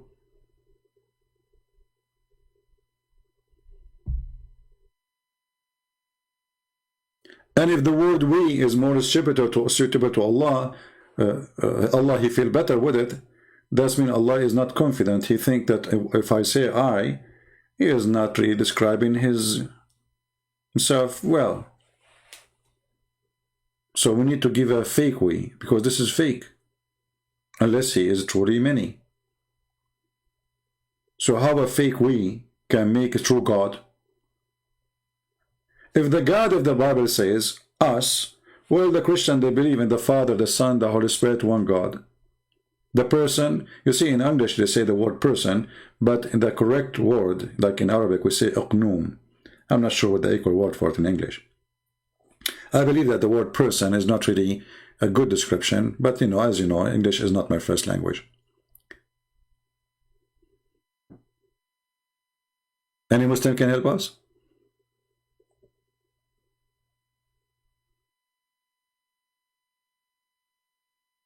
Allah will take a wife from us. Then the Abdul, he will say you are repeating the same thing. Should I show you more stupid things? No, we have millions of stupid things, but this is destroy all your logic about the monotheism. And actually Muhammad, he never taught monotheism. The first time Muhammad, he heard of monotheism, it was from a Jew. A Jewish man, he came to Muhammad, he get him busted, he spanked him like a puppy. Did Muhammad say to him, you are wrong? No, he said, do what he said.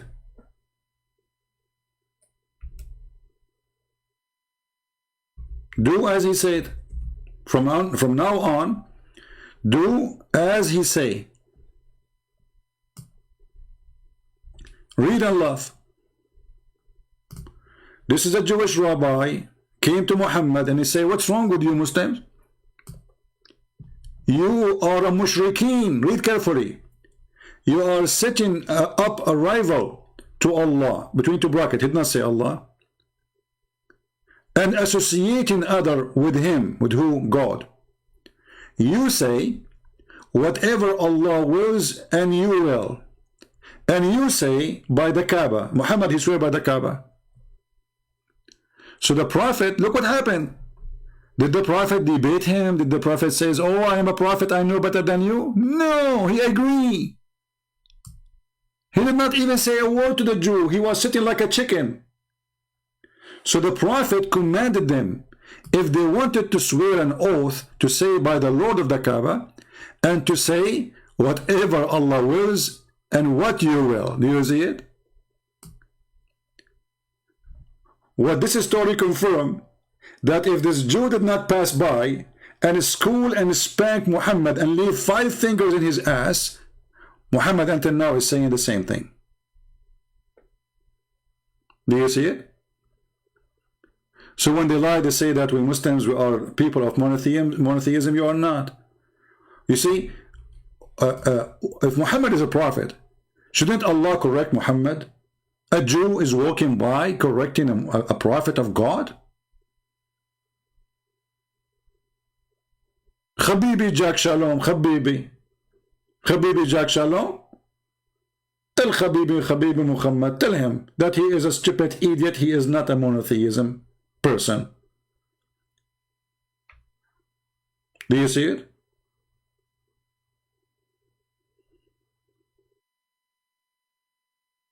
This is one of the biggest lie when they say that Islam is a monotheism. Muslims actually don't even worship Allah. They worship a man. His name is Muhammad. Just yesterday we have a caller. His name is Abdullah. He is here in the chat.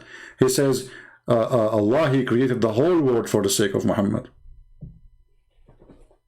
The chair of Allah created for the sake of Muhammad. The pen of Allah created for Muhammad. Adam, you and me, the earth, the galaxies, the sun, the water, the sky, the fish, everything created for the sake of Muhammad. They worship Muhammad, which means the only reason for Allah to exist is Muhammad. Allah, he loses his value without Muhammad. So those liars, they say we worship God. In fact, they worship a man. And this man is a child molester, sex offender.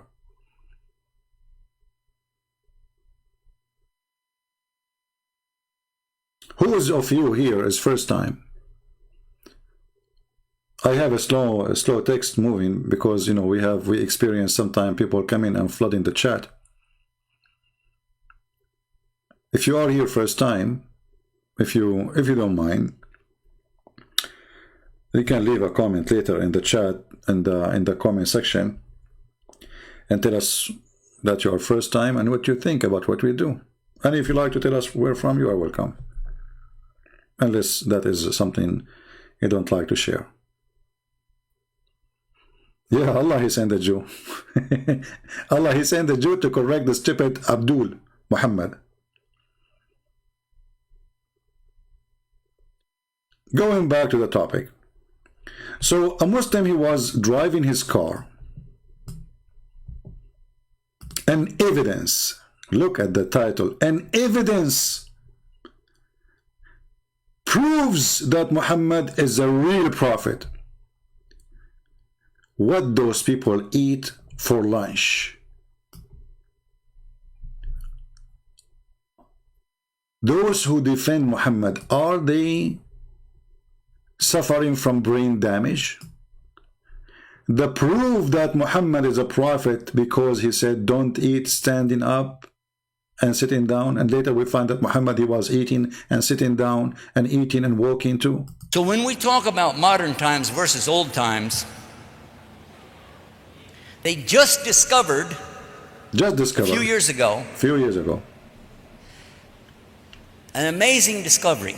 Amazing. He's almost going to jump from behind the table. Look how excited he is. I mean, put yourself in the shoes. They just discovered, okay, amazing discovery. What, where, how? And they put it on the radio. And the radio? I was driving home from an event in Virginia. Must be true in the radio. I was falling asleep at the wheel. And I came to a stoplight. I put my head on the steering wheel. My little daughter, she was saying, Daddy, wake up. Daddy, wake up. I'm like, what? I said, I can't. I'm going to have to pull. In this age, you have a little daughter. It must be Abraham. Continue. You have a brand new wife after you get rich because of Islam? Stop. I'm too tired. I can't get back home. So she turned the radio on all the way up, real loud. And the voice on the radio says, never stand up when you eat or drink. I went, huh? Huh?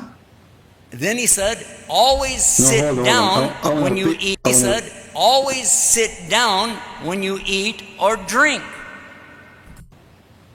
I went, huh? I went, huh? I went, huh? I went, huh? I went, huh? I went, huh? I went, huh? Then he, I went, huh? What the heck? I went, huh? Look, what? I went, huh? That's a miracle. I went, huh? Well, how you can do that? I went, huh? Come on, stop. I went, huh? Please, no. I went, huh? No way. I went, huh? One more time, I will commit suicide. No. I went, huh? Look, what? I went, huh? I'm going to jump from the window. I went, huh? No way. I went, huh? How you can do that? I went, huh? Did you go to school to return? I went, huh? Do it again. I went, huh? No way. I went, huh? Oh, no. I went, huh? This is too much. I went, huh? Stop, please. I went, huh? I will pay you. Please move away. I will shut that computer. I cannot believe it. No, no. Please, no. You must be coming from... Are you an alien? No way. I'm convinced. This is true story, by the way. I'm telling you, this is true story.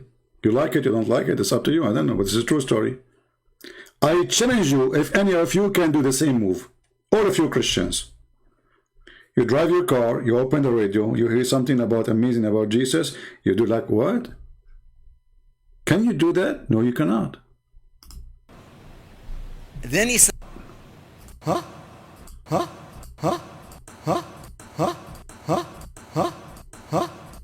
Too many, huh? Oh boy.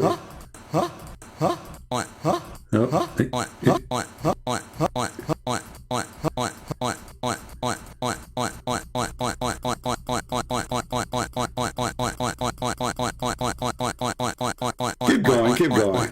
That's good. Okay, stop. That's enough. Who as a Muslim can do better?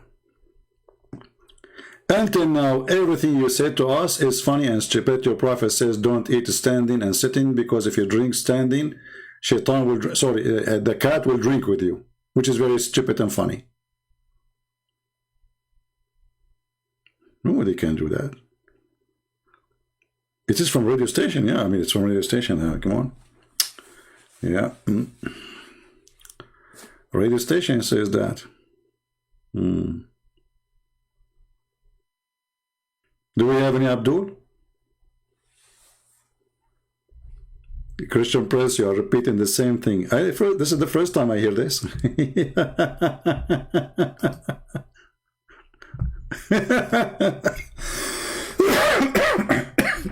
Forgive me. This stupid religion is too much. It's too much hashish.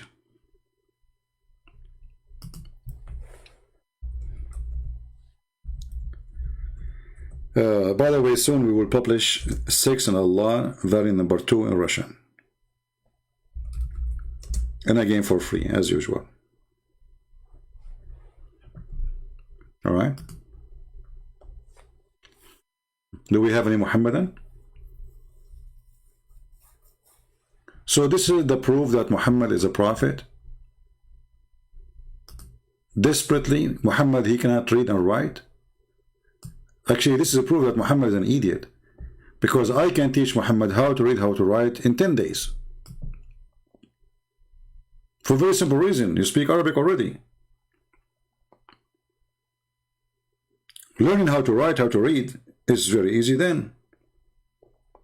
Secondly, Muhammad did not want to become a prophet. Look at this. Muhammad don't want to become a prophet. Have you ever heard of a stupid statement like this? How does that happen? Look at this. Muhammad was terrified when he received the first revelation of the Quran. This means he don't want to be a prophet? That means he's suffering from mental illness. Why Mary, when she saw the same angel according to the Quran, she were not terrified?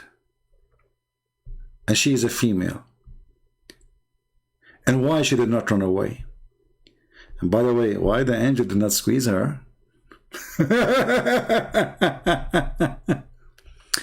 That night, he fled from the cave where he had been praying in isolation, returned home to his wife Khadija in a state of panic. Muslims, anyone can explain to us why Muhammad was in the state of panic? Remember, this is your article.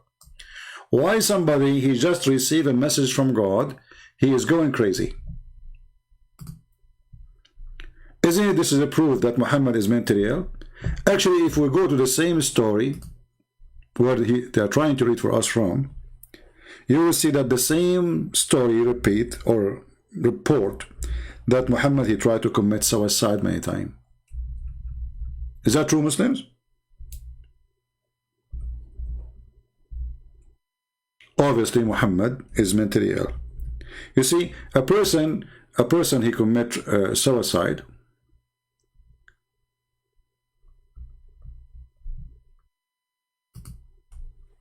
Let us say a person he lost all his money, a person he lost somebody he loved, something, you know, horrible happened to him. He can lose his mind. But this guy, he stopped receiving revelation because his true father, Waraq ibn Nawfal, he died. Which means the revelation was coming from Waraq ibn Nawfal. After he died, he tried to commit suicide many times. Question to the Muslims. Was Muhammad a believer or he's a disbeliever? If he is a believer and already he's a prophet, remember, what kind of a prophet he tried to commit suicide?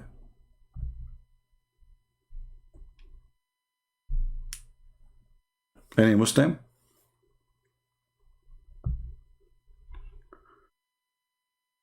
I am a Muhammadan. Open your Skype and debate me now. Are you scared? Well, I am scared, my friend, and my Skype is open. Why you are not responding to my message in Skype? What's your name in Skype? I don't see a message from you.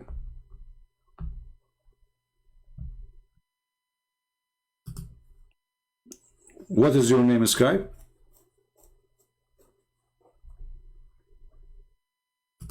You must be a scary person, man. I don't see your message in Skype. Give me your name. I will call you. Post your name for us in Skype. So as you see here, Muhammad is obviously mentally ill. And for sure, this is not the only reason to believe Muhammad is mentally ill. Even the Muslim, they say, Aisha, she say, that the Prophet was bewitched and he imagined he done a thing. In fact, he did not. Muhammad, he received revelation in the sound of a bell. But Muhammad, he said that the sound of a bell is an instrument of shaitan. Everything Muhammad he did is a proof that he is mentally ill. Muhammad, he received satanic verses. I message to you, my name is I am Abdullah Hamadan. Okay, I don't know. Honestly, I don't have any message from Abdullah Hamadan. Is that something new you did today? I don't see. Maybe you are blocked already? Did you insult before? Are you the one who sent the message before says Christianity is finished and you use the word bitch? Are you the same person?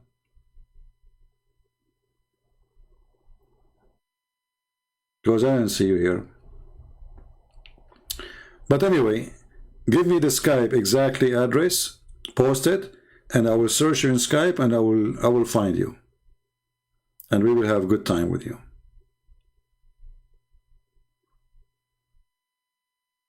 Alright, Mr. Hamadan? Give me the name exactly how it is in Skype.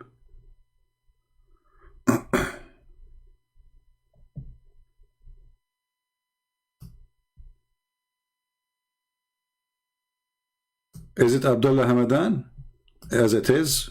I mean, to find you, because I think if I search for the name, I will find a million names with such a thing. Abdullah Hamadan. Yeah, I found you 3 just by typing that word.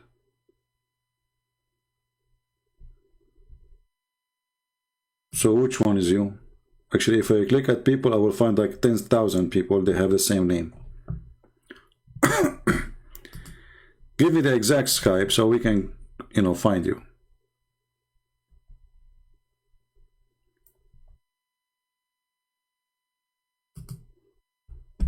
All right, I'm waiting for you. Please, if you are a Muslim, invite your sheikh and let him call us, and you will see that Muslims, they have no idea what Islam is about. Not a single Muslim actually he knew what Islam is. Actually, let me look in.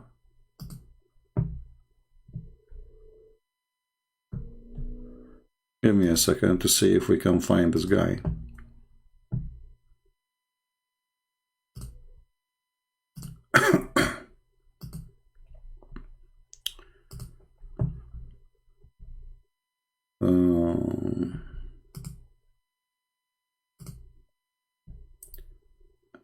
Abdullah Hamadan. Yeah, even you are not in the blocked list. I'm looking. Actually, here I see somebody. His name is Abdullah Hamadan. All right. In the block. You must be filthy then. You must be a filthy mouth. Text me, Abdullah Hamadan. I just took you from the block list, but you are still not in the chat. Here we go. I found you actually. Yeah, you are the one who I hang up on him in after 9 seconds. So you are the one I think I called and you did not answer. Here we go. I'm calling you.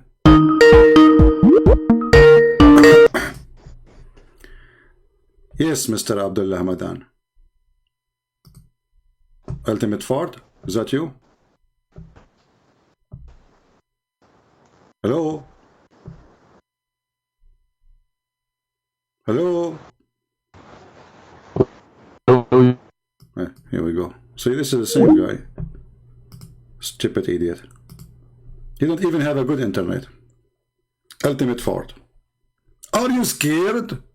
I mean, this guy, he did not have enough. I mean, there's no more place for my fingers over his bum. If you take off your pant and you take a picture of it, Ultimate Ford, you will find like 100 marks of my fingers. And you keep calling. What a stupid idiot. Mentally ill. He don't know what to do. I mean, we made him shish kebab a billion times, and still he wanna come back, because this is what happened to them when they lose first time, second time, third time. It's like gambling, you know. You wanna call again and again and again, hoping that he can return his stupidity, but it's not working. So Abdullah Hamadan, are you scared? Open, and even he changed his name. It's Abdullah Hamadan now.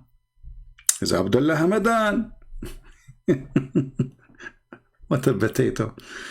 Anyway, do we have any real Muslim, not a kid?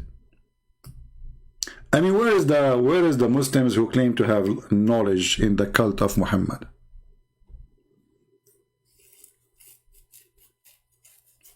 Actually, you know what? I don't want to talk to him, because I'm afraid that this guy, he might hurt himself for what's each time he call me. I mean, it's horrible. And if you go right now and search for Ultimate Ford in the internet, you will find how many videos the Christian, they recorded him, and they are posting it all over just for fun. Just for fun. And this guy, each time he called me, he claimed that he had a victory. So why you don't download the video of your victory, put it in your channel, so people, they can see how victorious you are? Abdul.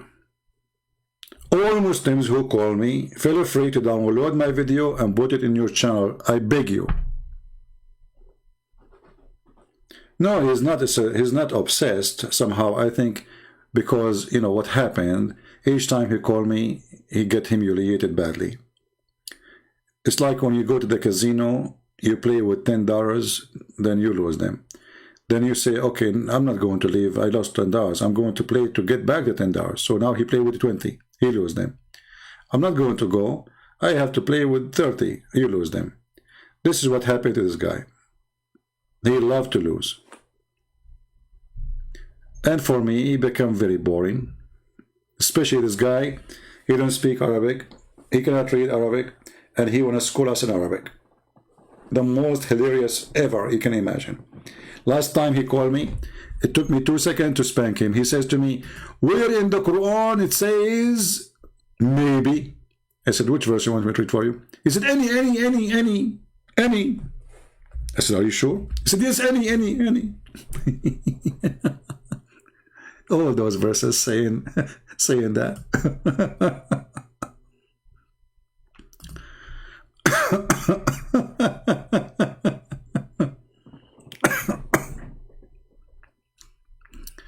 Maybe, the God of maybe. Have you ever heard of a God? He keeps saying maybe. Maybe Allah will forgive you. Maybe Allah will do that to you. But the one who's talking is Allah. Maybe. And he called me and says, I challenge you to find me where Allah says maybe. You do not know Arabic.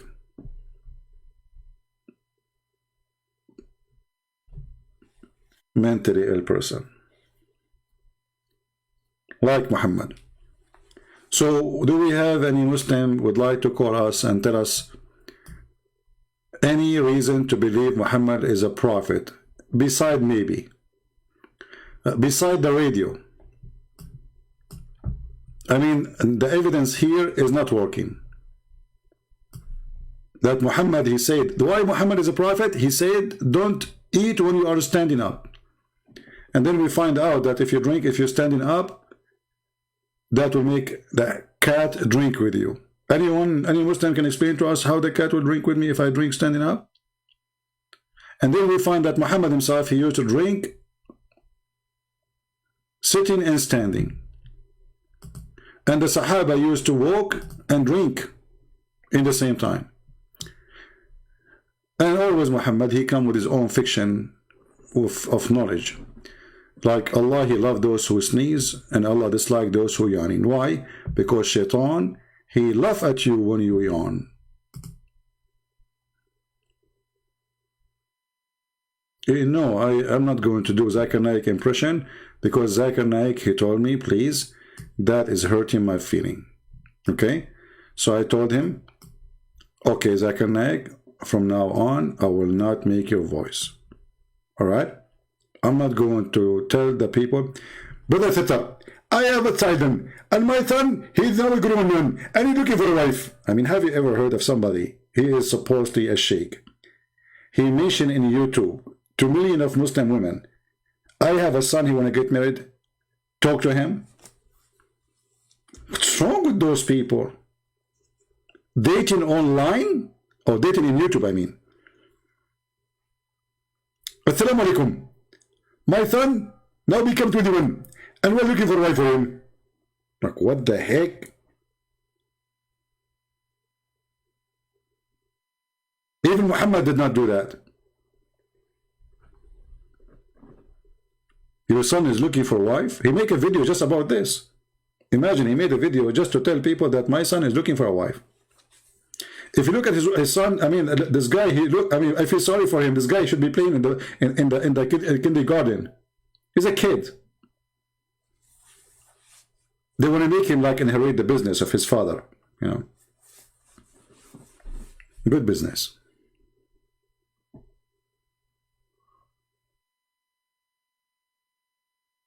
Do we have any Abdul?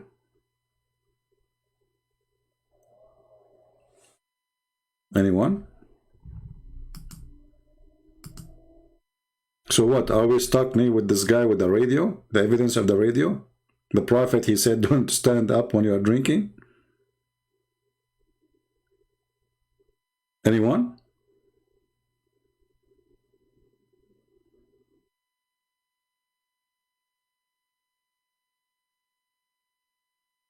Who is a Muslim would like to text me in Skype so I can call him? Mayday, Mayday. A Muslim needed. Why did Jesus have to die so that can he forgive our sin? Sparkling. Are you stupid by birth, or this is something you earned later? Because who said to you he have to die? Who said that he have to die? Who said even he have to come? Who he said that he have to talk to us? I will go with your logic, you're stupid. Do Muhammad have to come? Why Allah have to send Muhammad? Can't Allah save us without Muhammad? Can't Allah save us without Isa? Why he send the Isa? You see, I'm using your logic. Why Allah he send the Quran? Can't Allah save us without the Quran? Why Allah he send Zakir Naik? Listen, friends, I don't know my name. First of all, you are talking to the guy, his name is Lipham. Why are you talking about me? Zakir Naik, come on, we just add to the spice to the conversation. I mean, this guy is a genius, and this is why I remind me of you, because both of you are genius. Good friends, got a point. I don't remind you of Jesus and the genius. Okay, you can talk about me. Exactly. So look what he says. Why does Jesus have to die? You want to answer him? First of all, my son, Jesus did not die. Allah, he told Jesus have not to die. Hey, Abdul, so why Jesus have not to die then? Here we go, the same question. Why Jesus cannot die? Everybody died. Muhammad died. Even they killed him by a poison from Home Depot. So Zakir Naik, why Jesus did not die? Christian, Allah he planned. And Allah he said, I'm not going to let you die. But why? Because Allah did die. But why? Why Muhammad die? All the Prophet did die except Jesus. Why? Allah knows best. Zakir and Naik, this is not an answer. We know that Allah knows best and Muhammad knows more too. Come on, we know the answer, right? So, because Jesus is a special, he shall not die. Is that correct? First of all, this is above my knowledge, so I cannot answer you. However, my son is 21 years old, and we are looking for a wife for him. And by the way, don't forget to buy black seed from Hijab. Are you there, Mr. Sparkling Fashion? You are stupid like your prophet. The Bible says, for God he loved the world, he sent his only begotten son. So not because he have to, but because he loved to. You are a stupid idiot. Who's next? Who's next? Where you get this from? He have to. God, he have to do nothing to us. He sent us to hell. That's it. He have to. What if he did not save us? He will die from because there's no bread and no gas and no food. Why he have to? You are just a stupid. I mean, those. What kind of food your mom she feed you? Is that kind of urine involved? Any Abdul? I make you laugh. I make you cry too. You know, the first thing you notice about Muhammadan, they have the most fast processor in their head. I can't describe for you how many Intel processor there is in one head. Actually, according to Google, Prophet Google, that the Muslim brain is the most expensive. I was wondering why. So I contacted Google. I says, why the price of a Muslim brain is the most expensive? They said because it's never been used. Christian Prince, I got you with it. You get the point there. Muslim brain is the most expensive because it's brand new, never been used. We got you. Their brain never been used. Because if they use their brain for a second, they will not believe in such a garbage we see in the screen. Can you tell me, can you prove to me that you use your brain when you read this? So God, he loved those who sneeze and he hated those who yawn. And why? Because Shaitan, he laughs at the one who yawn. Okay, let him laugh. What the problem? What is exactly the problem, Abdul? For when any one of you yawns, Satan laugh at him. Like, what the heck? That's deep. This is your genius, prophet? If this is your genius, who is your donkey?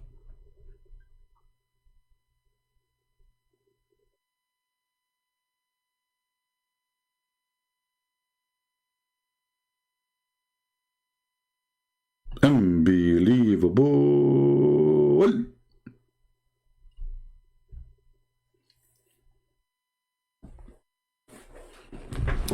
And this will remind me, hold on, let us take a commercial break.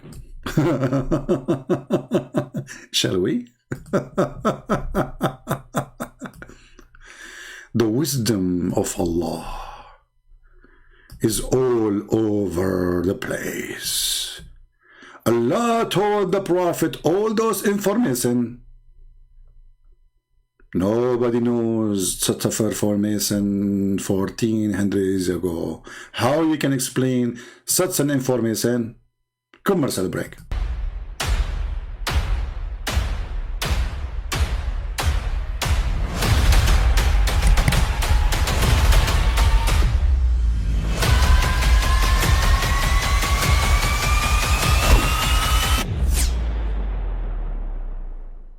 But I mean, again, he doesn't know who Gabriel is, right?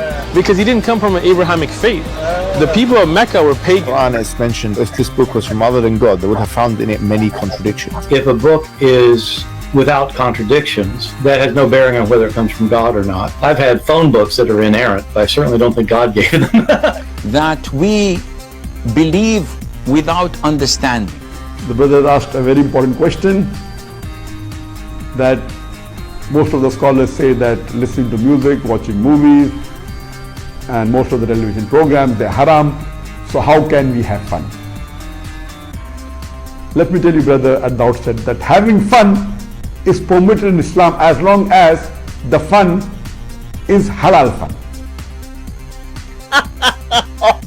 That the standard narrative has holes in it. The Prophet tells us because Satan or the devil sleeps over our nostrils. Those who oversleep and not pray Fajr on time, Satan urinates in their ears. I really do think Jesus was crucified and that he really was dead and buried. He thought that he was a son of God in the sense that he was specially chosen by God. I think Jesus really did think he was going to be the Messiah, the future king of Israel. I mean, that is, after all, why they crucified him.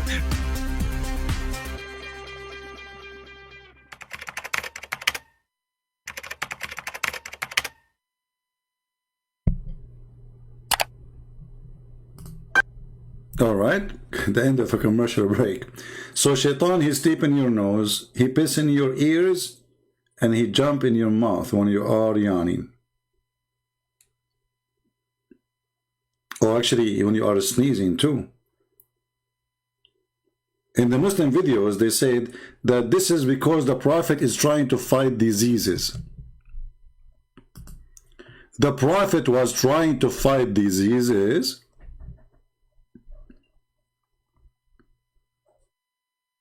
Is that really the reason? And they make videos speaking about how the Prophet fighting Corona. I mean, can you find one legitimate Abdul? He can be honest about his religion.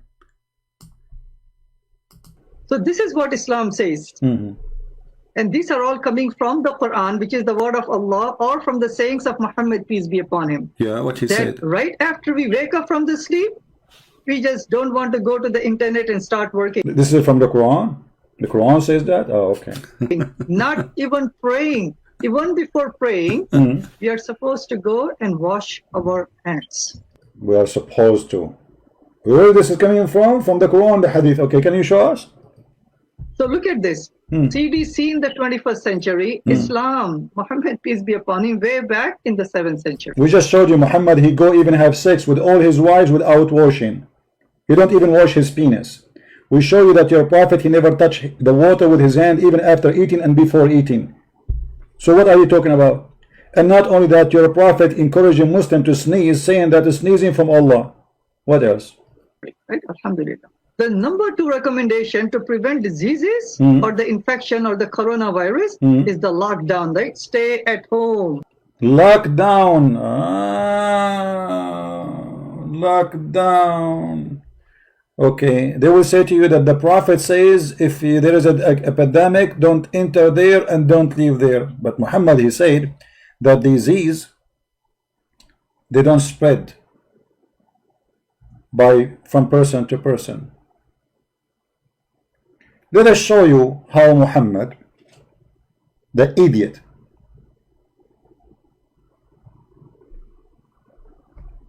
how he can destroy mankind if they follow his teaching.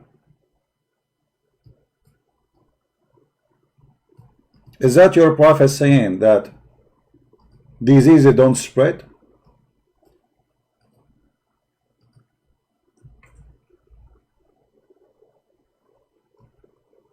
Muslim transmitted the same hadith in the authority of Ibn Abbas, the Messenger of Allah forbidden it and had additional phrase of every word. This is not the one. Here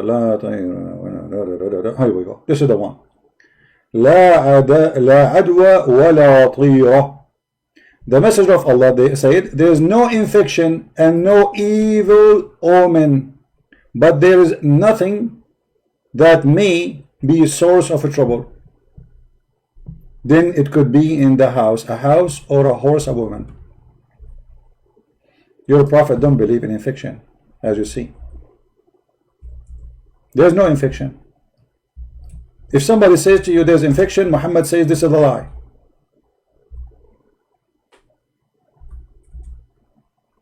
It's a lie. Do you see? And by the way, the translation here of the infection, this is not correct.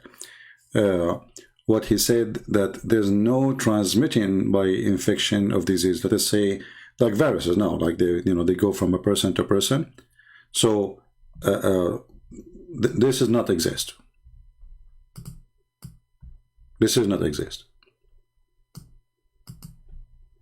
So based on Muhammad, they were lying, saying that Muhammad, he said this and that. Muhammad, he says diseases cannot be transmitted. Why Muhammad is saying that? Because this is Allah. When you get sick, Allah, he made you sick. This is for individual.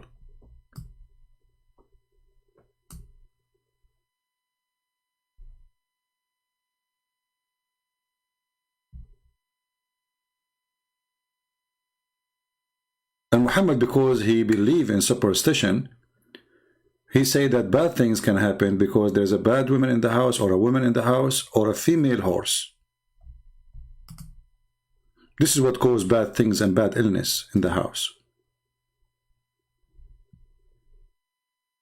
This is how stupid this man is.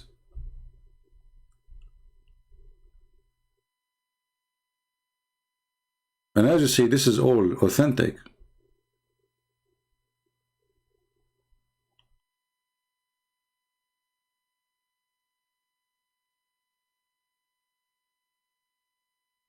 Do we have any Muhammadan? Until now, we have 0 Muslim trying to contact us. Any Muslim?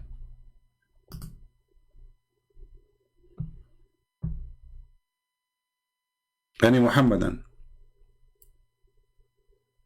Yeah, I know. We have to agree that the necklace seed. I know about a person, by the way. I know a person. This is a true story, by the way. His camera. He bought like a new camera, and he have iPhone. And he was charging them. And then like a whole voltage came and burned his camera and his iPhone. iPhone 14, by the way, this is a true story. Then he heard that if he put the necklace seed in the top of the camera and his phone, they will recover. He did not believe it. He heard that on radio. He was driving. Let me tell you what happened. Let me just to show you how this story happened to him. This guy, he was driving his car, and he was really sleepy, charging his car, his phone in his car, and then those, as you know, so like as you know. So he, and then he put the necklace seed, and the necklace seed fixed everything for him. And he was like, okay. I had a steering wheel. My little daughter, she was saying, "Daddy, wake up. Daddy, wake up." I'm like, what? I said, I can't. I'm going to have to pull over and stop. I'm too tired. I can't get back home. So she turned the radio on all the way up, real loud. And the voice on the radio says, you know what I was afraid from? That he will say, a voice from the radio says, "I am Allah, worship me." A voice from the radio? What do you mean a voice from the radio? I'm really confused about this statement. A voice from the radio. I mean, come on. A voice. I mean, what the radio usually produce? Hummus? No. Camel urine? No. A voice. Look how deep the details is. A voice from the radio. How you can make? Nobody can make such a story up. It's a voice from the radio. Like, what's wrong with you? Isn't it clear? We have Abdul.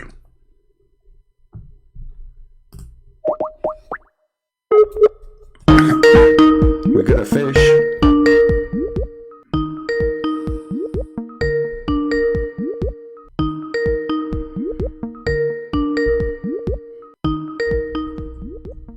Let us hope he will answer.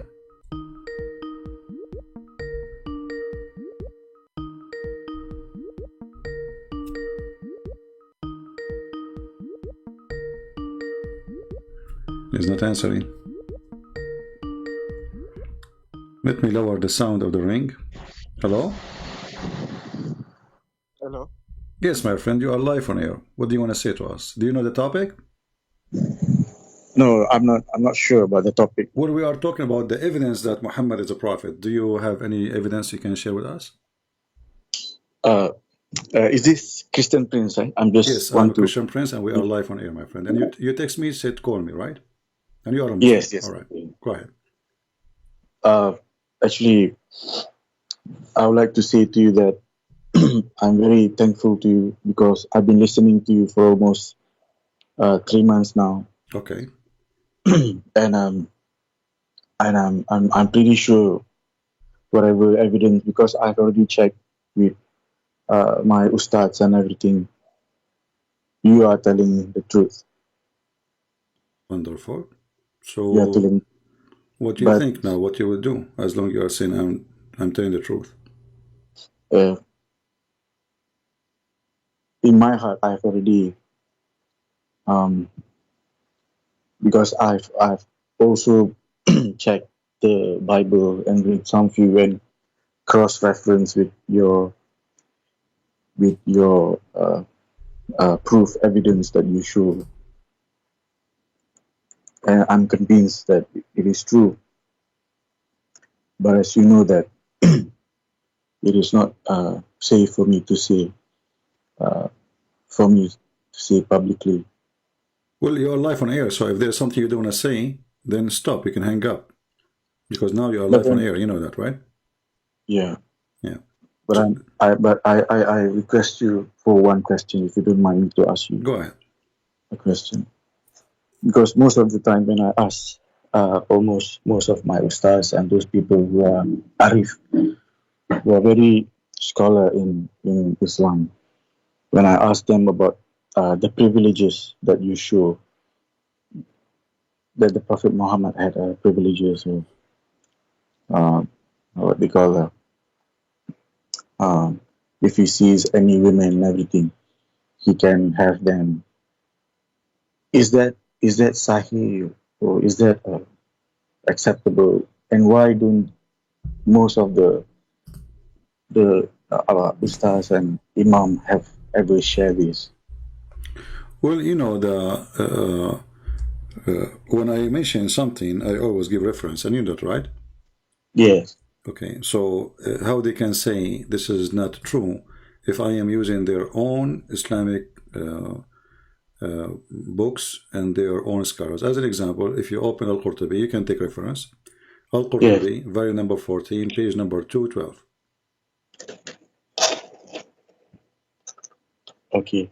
Al-Qurtubi, Tafsir Al-Qurtubi. Al-Qurtubi is one of the highest scholars for the Muslims. This is not Christian Prince. This is not Christian Prince saying that. And the one who speaks there is Ibn al-Arabi, I think. So, and volume number 14, page number 212. And by the way, this can be found in all kinds of Islamic library. Like here, I just searched for it. This is Shia library, but this is not a Shia book. This is a Sunni book, just to let you know. So if they say to you, this is, you can find the Qurtubi in the website of the Islamic government of Saudi Arabia.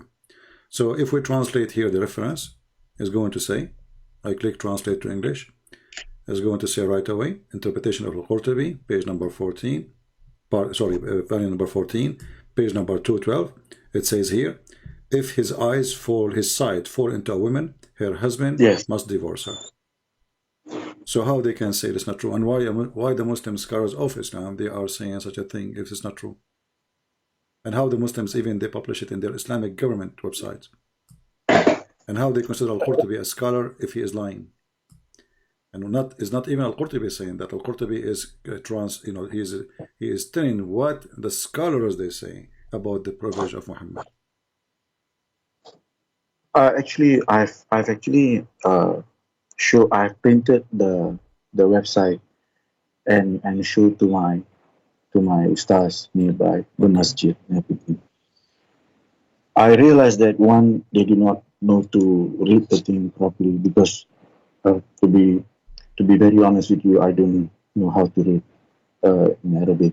Okay. So I rely most of it in translation. So when I approach them, asking them to interpret, is it as same as how you interpret? I realized that they could not interpret properly. Secondly, they could hide. They want to hide the meaning of that interpretation. So I'm not, but then when I use Google Translation, as I tried to do it, but still I couldn't get the proper. My friend, first of all, there's no need for interpretation. The sentence is very simple. If his eyes fall into a woman, her husband must divorce her. Even this one need interpretation. And here, as you see, this is, I just found it here, I open it in the government of Saudi Arabia website. All right. And this is Tafsir al-Qurtubi, page number 424. 424. And this is the chapter 33, verse number 50. And here you will find they count the privilege of Muhammad. And they count them, I think they are 16 here in this book. Here they say like number 1, number 2, number 3, etc. And one of the, most of the privilege actually is about his sex desire, that he don't have to pay a woman, because Muslims they have to pay. He get it for free. Women they can offer themselves, and you know, and then they add one of the most disgusting, let us say, if his eyes fall into a woman, her, and the woman is even married, her husband must divorce her. So we are not, you know, we are just reading what is there. There's no need for interpretation. This because this is the interpretation. Even the interpretation needs interpretation now. You know what I mean? Al-Qurtubi itself is interpretation. So if the interpretation needs interpretation, the religion is really messed up. And even in the same page, it says, here actually, here we go. This is a privilege number 10. The one is saying, إذا وقع بصره على امرأة وجب على زوجها طلاقها and وحل له نكاحها. If his eyes fell into a woman, or his sight fell into a woman, which means he like her, it's a must for her husband to divorce her so the Prophet can F her. All right, and this is a privilege number 10. And if we use Google Translation, we can do it right now. And this is again the official government website of Saudi Arabia.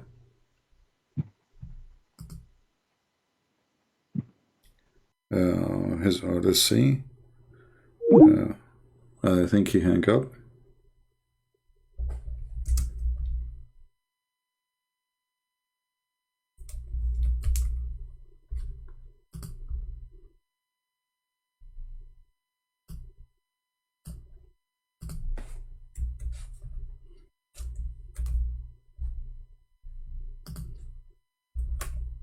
I can tell this guy, he left Islam already and he became a Christian.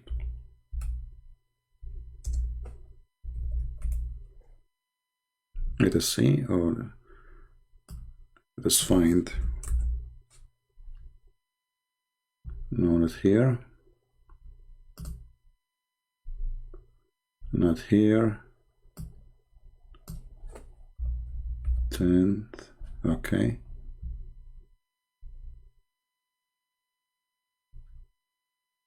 The word. We are just looking for the word.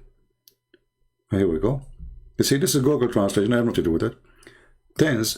This is 10th, the number 10. If his sight fall into a woman, her husband must divorce her, and the Prophet he can F her. They translate, Google translate the word F her to marriage. And she is a permissible for him. This is the Prophet of God. If his eyes fall into a woman, and this is in their own books. This is not an enemy of Muhammad saying such a thing. And as you see, this is Al-Qurtubi, and this is the official government of the Kingdom of Saudi Arabia. This is not a Jewish website. This is not a Hindu website. This is the official government of the kingdom. If we zoom in the banner, let us do that. You will see here it says Quran ksu.education.sa, Saudi Arabia. Do you see the address?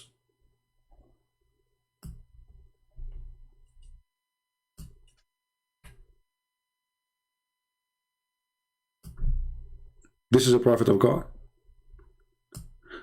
So the Muslims,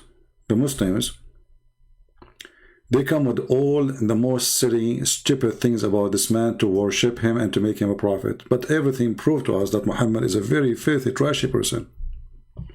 Anyway, my friend, I don't know if you can call me back or not. I am so happy that you decide Islam, to leave Islam, sorry. And what I understand from you, that already you become a Christian. I'm really happy for you.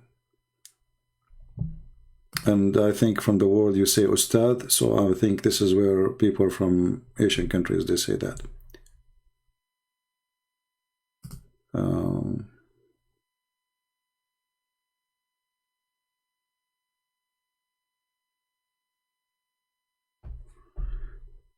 Somebody saying, can I call you after Abdul? No, my friend, we take calls of Muslims only.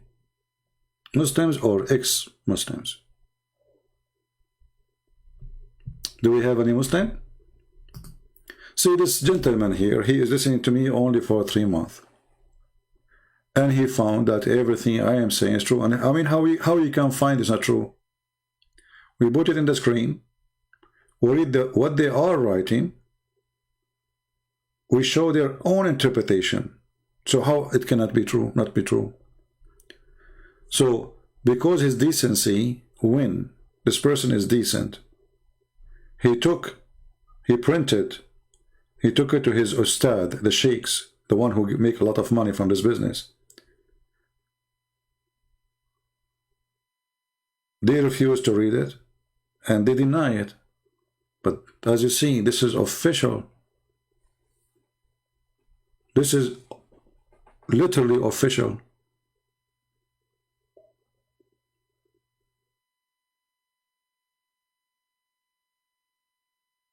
Do we have any Abdul? And you know, I will be happy to see tens of thousands, God help us, tens of thousands of Muslims from Indonesia, from Malaysia, from all those Asian countries leave Islam. And why they will not? You see, why their ustad, why those who call themselves ustads, and the funny, by the way, they call themselves ustad, but even Arab, we don't use that. What ustad? Ustad is a word you use for somebody is a teacher, but not a religious teacher. You know what I mean? This is telling you, they are not really connected with their own religion. Indonesia specifically.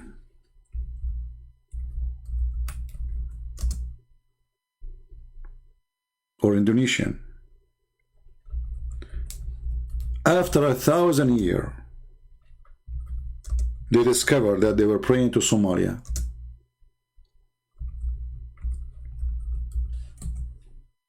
The biggest Islamic country, Allah did not send them inspiration to warn them that you are praying to the wrong direction. 1,000 years. The poor Muhammadan praying to Somalia.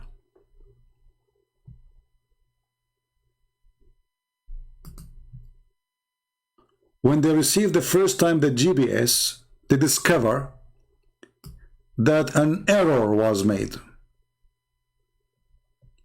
So all the prayer they made is gone with the wind. And by the way, how in the world even you can pray now to the direction of Mecca if the earth is flat? 1,000 years.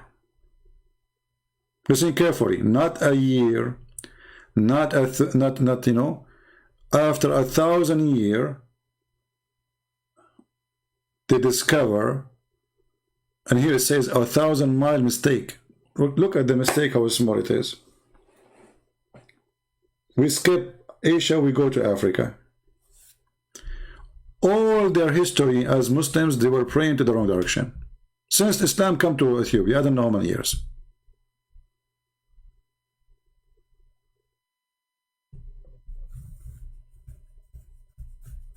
Isn't it amazing? Where was Allah?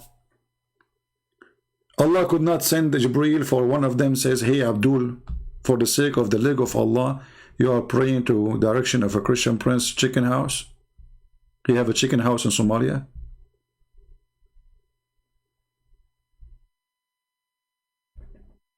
Somalia.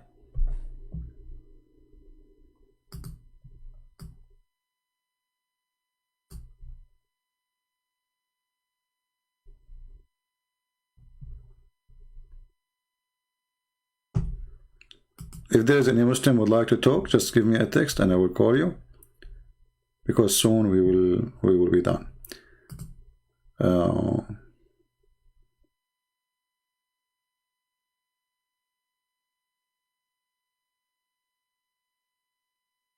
Okay.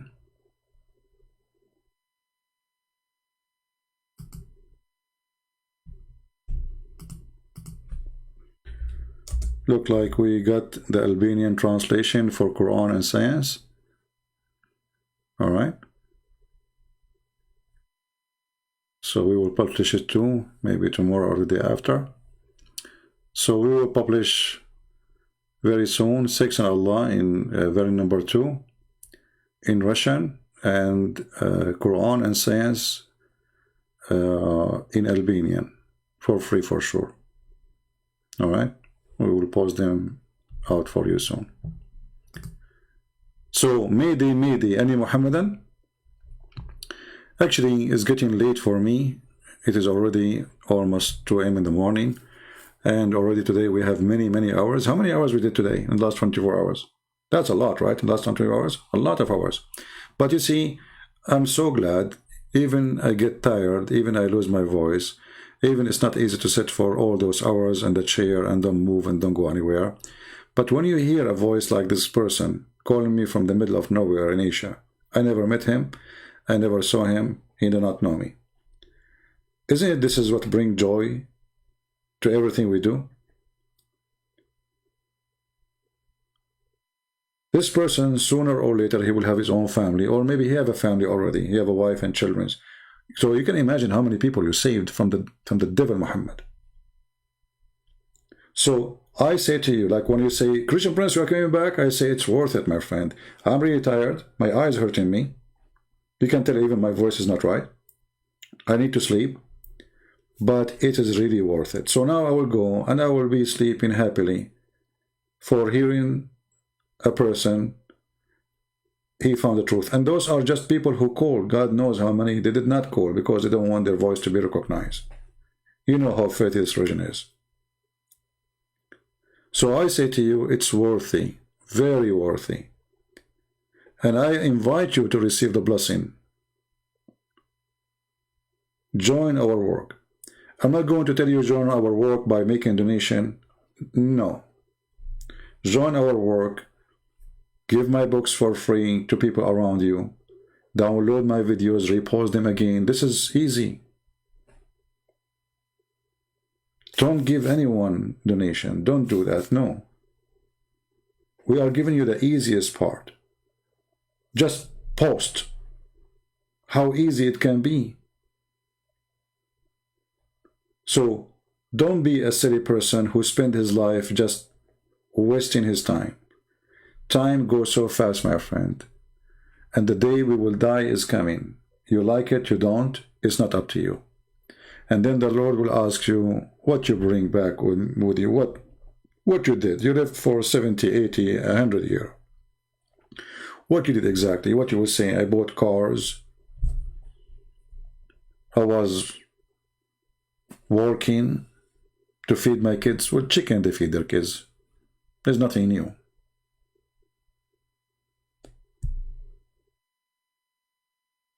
All kind of animals, they take care of their babies until they can walk and find their own way. That is not really something special. The special is to be a name to be remembered. To be a person will be remembered by the Lord himself when he said, from their fruits you shall know them. So the Lord himself will recognize you by your fruits. There's people who will come to the Lord and they have a lot of fruits with them. And there is people who they are Christians supposedly, but they have empty trunk. How shameful. So receive the blessing of the Lord. Save people. Be Christian. Join the mission. You don't need to work with me. I'm not asking you to do that. Just do what you think you can do. Do it. Whatever. Maybe you have your own way. Maybe you can do way better than me and him and her. Do it. Don't be a person who just watch. Supporting the truth is not by watching. Supporting the truth is by being part of the truth.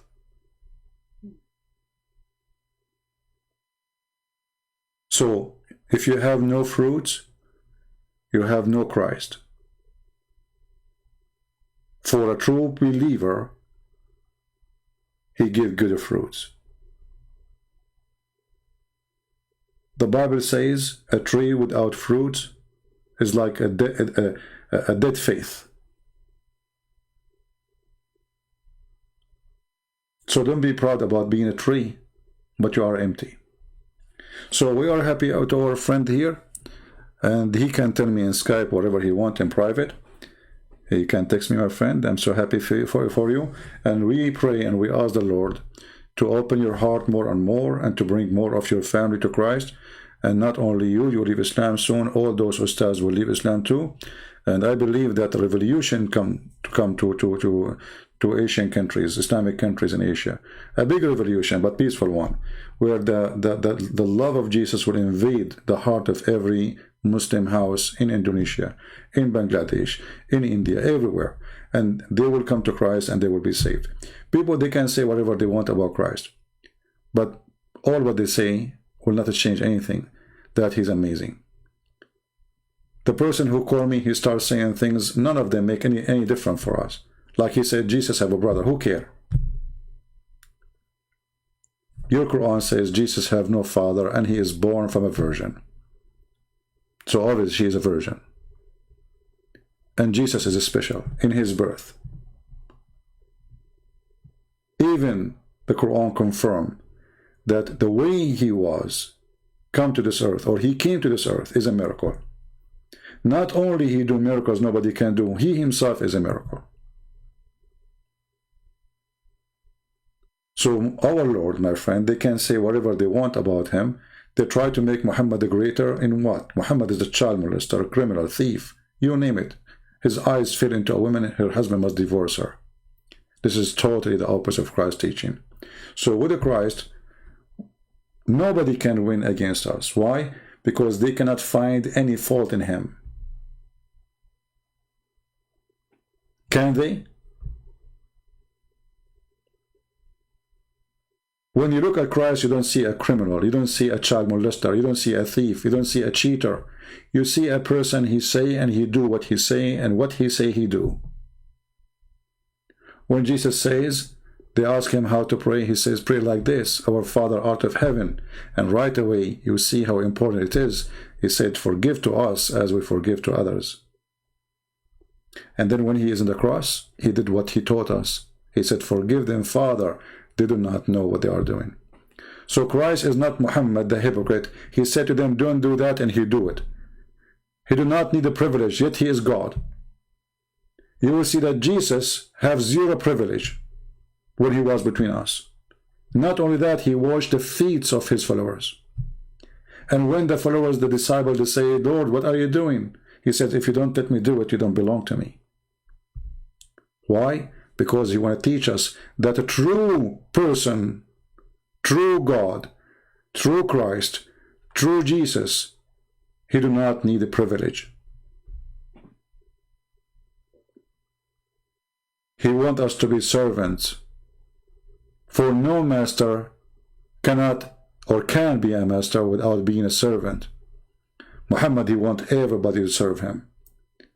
He wants to be God. He's a hypocrite. While Jesus was doing miracles, making the blind see, resurrecting people from death, Muhammad was busy going after women, including children.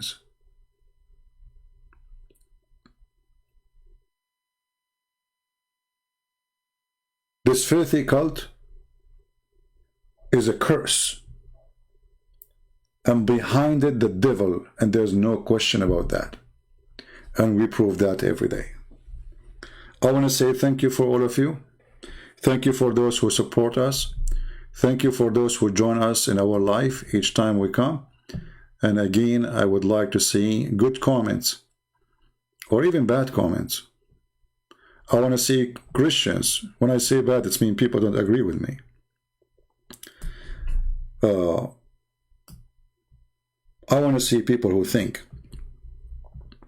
People who part of life, and they are not just numbers. People who use their brain. People who have heart and brain, they work together.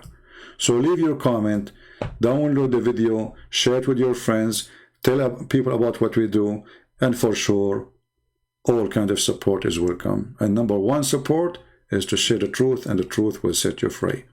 Thank you, God bless you, and we'll see you soon again. Take care.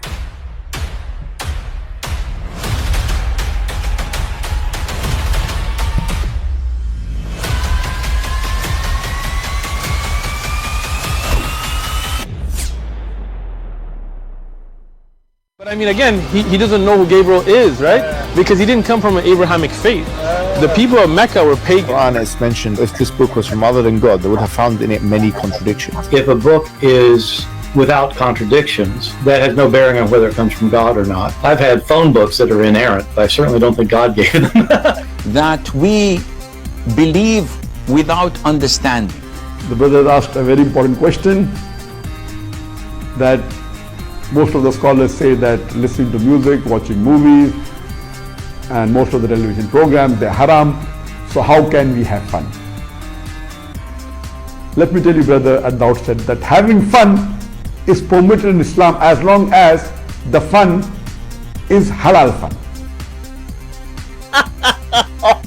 That the standard narrative has holes in it. The Prophet tells us because Satan or the devil sleeps over our nostrils. Those who oversleep and not pray Fajr on time, Satan urinates in their ears. I really do think Jesus was crucified and that he really was dead and buried. He thought that he was a son of God in the sense that he was specially chosen by God. I think Jesus really did think he was going to be the Messiah, the future king of Israel. I mean, that is, after all, why they crucified him,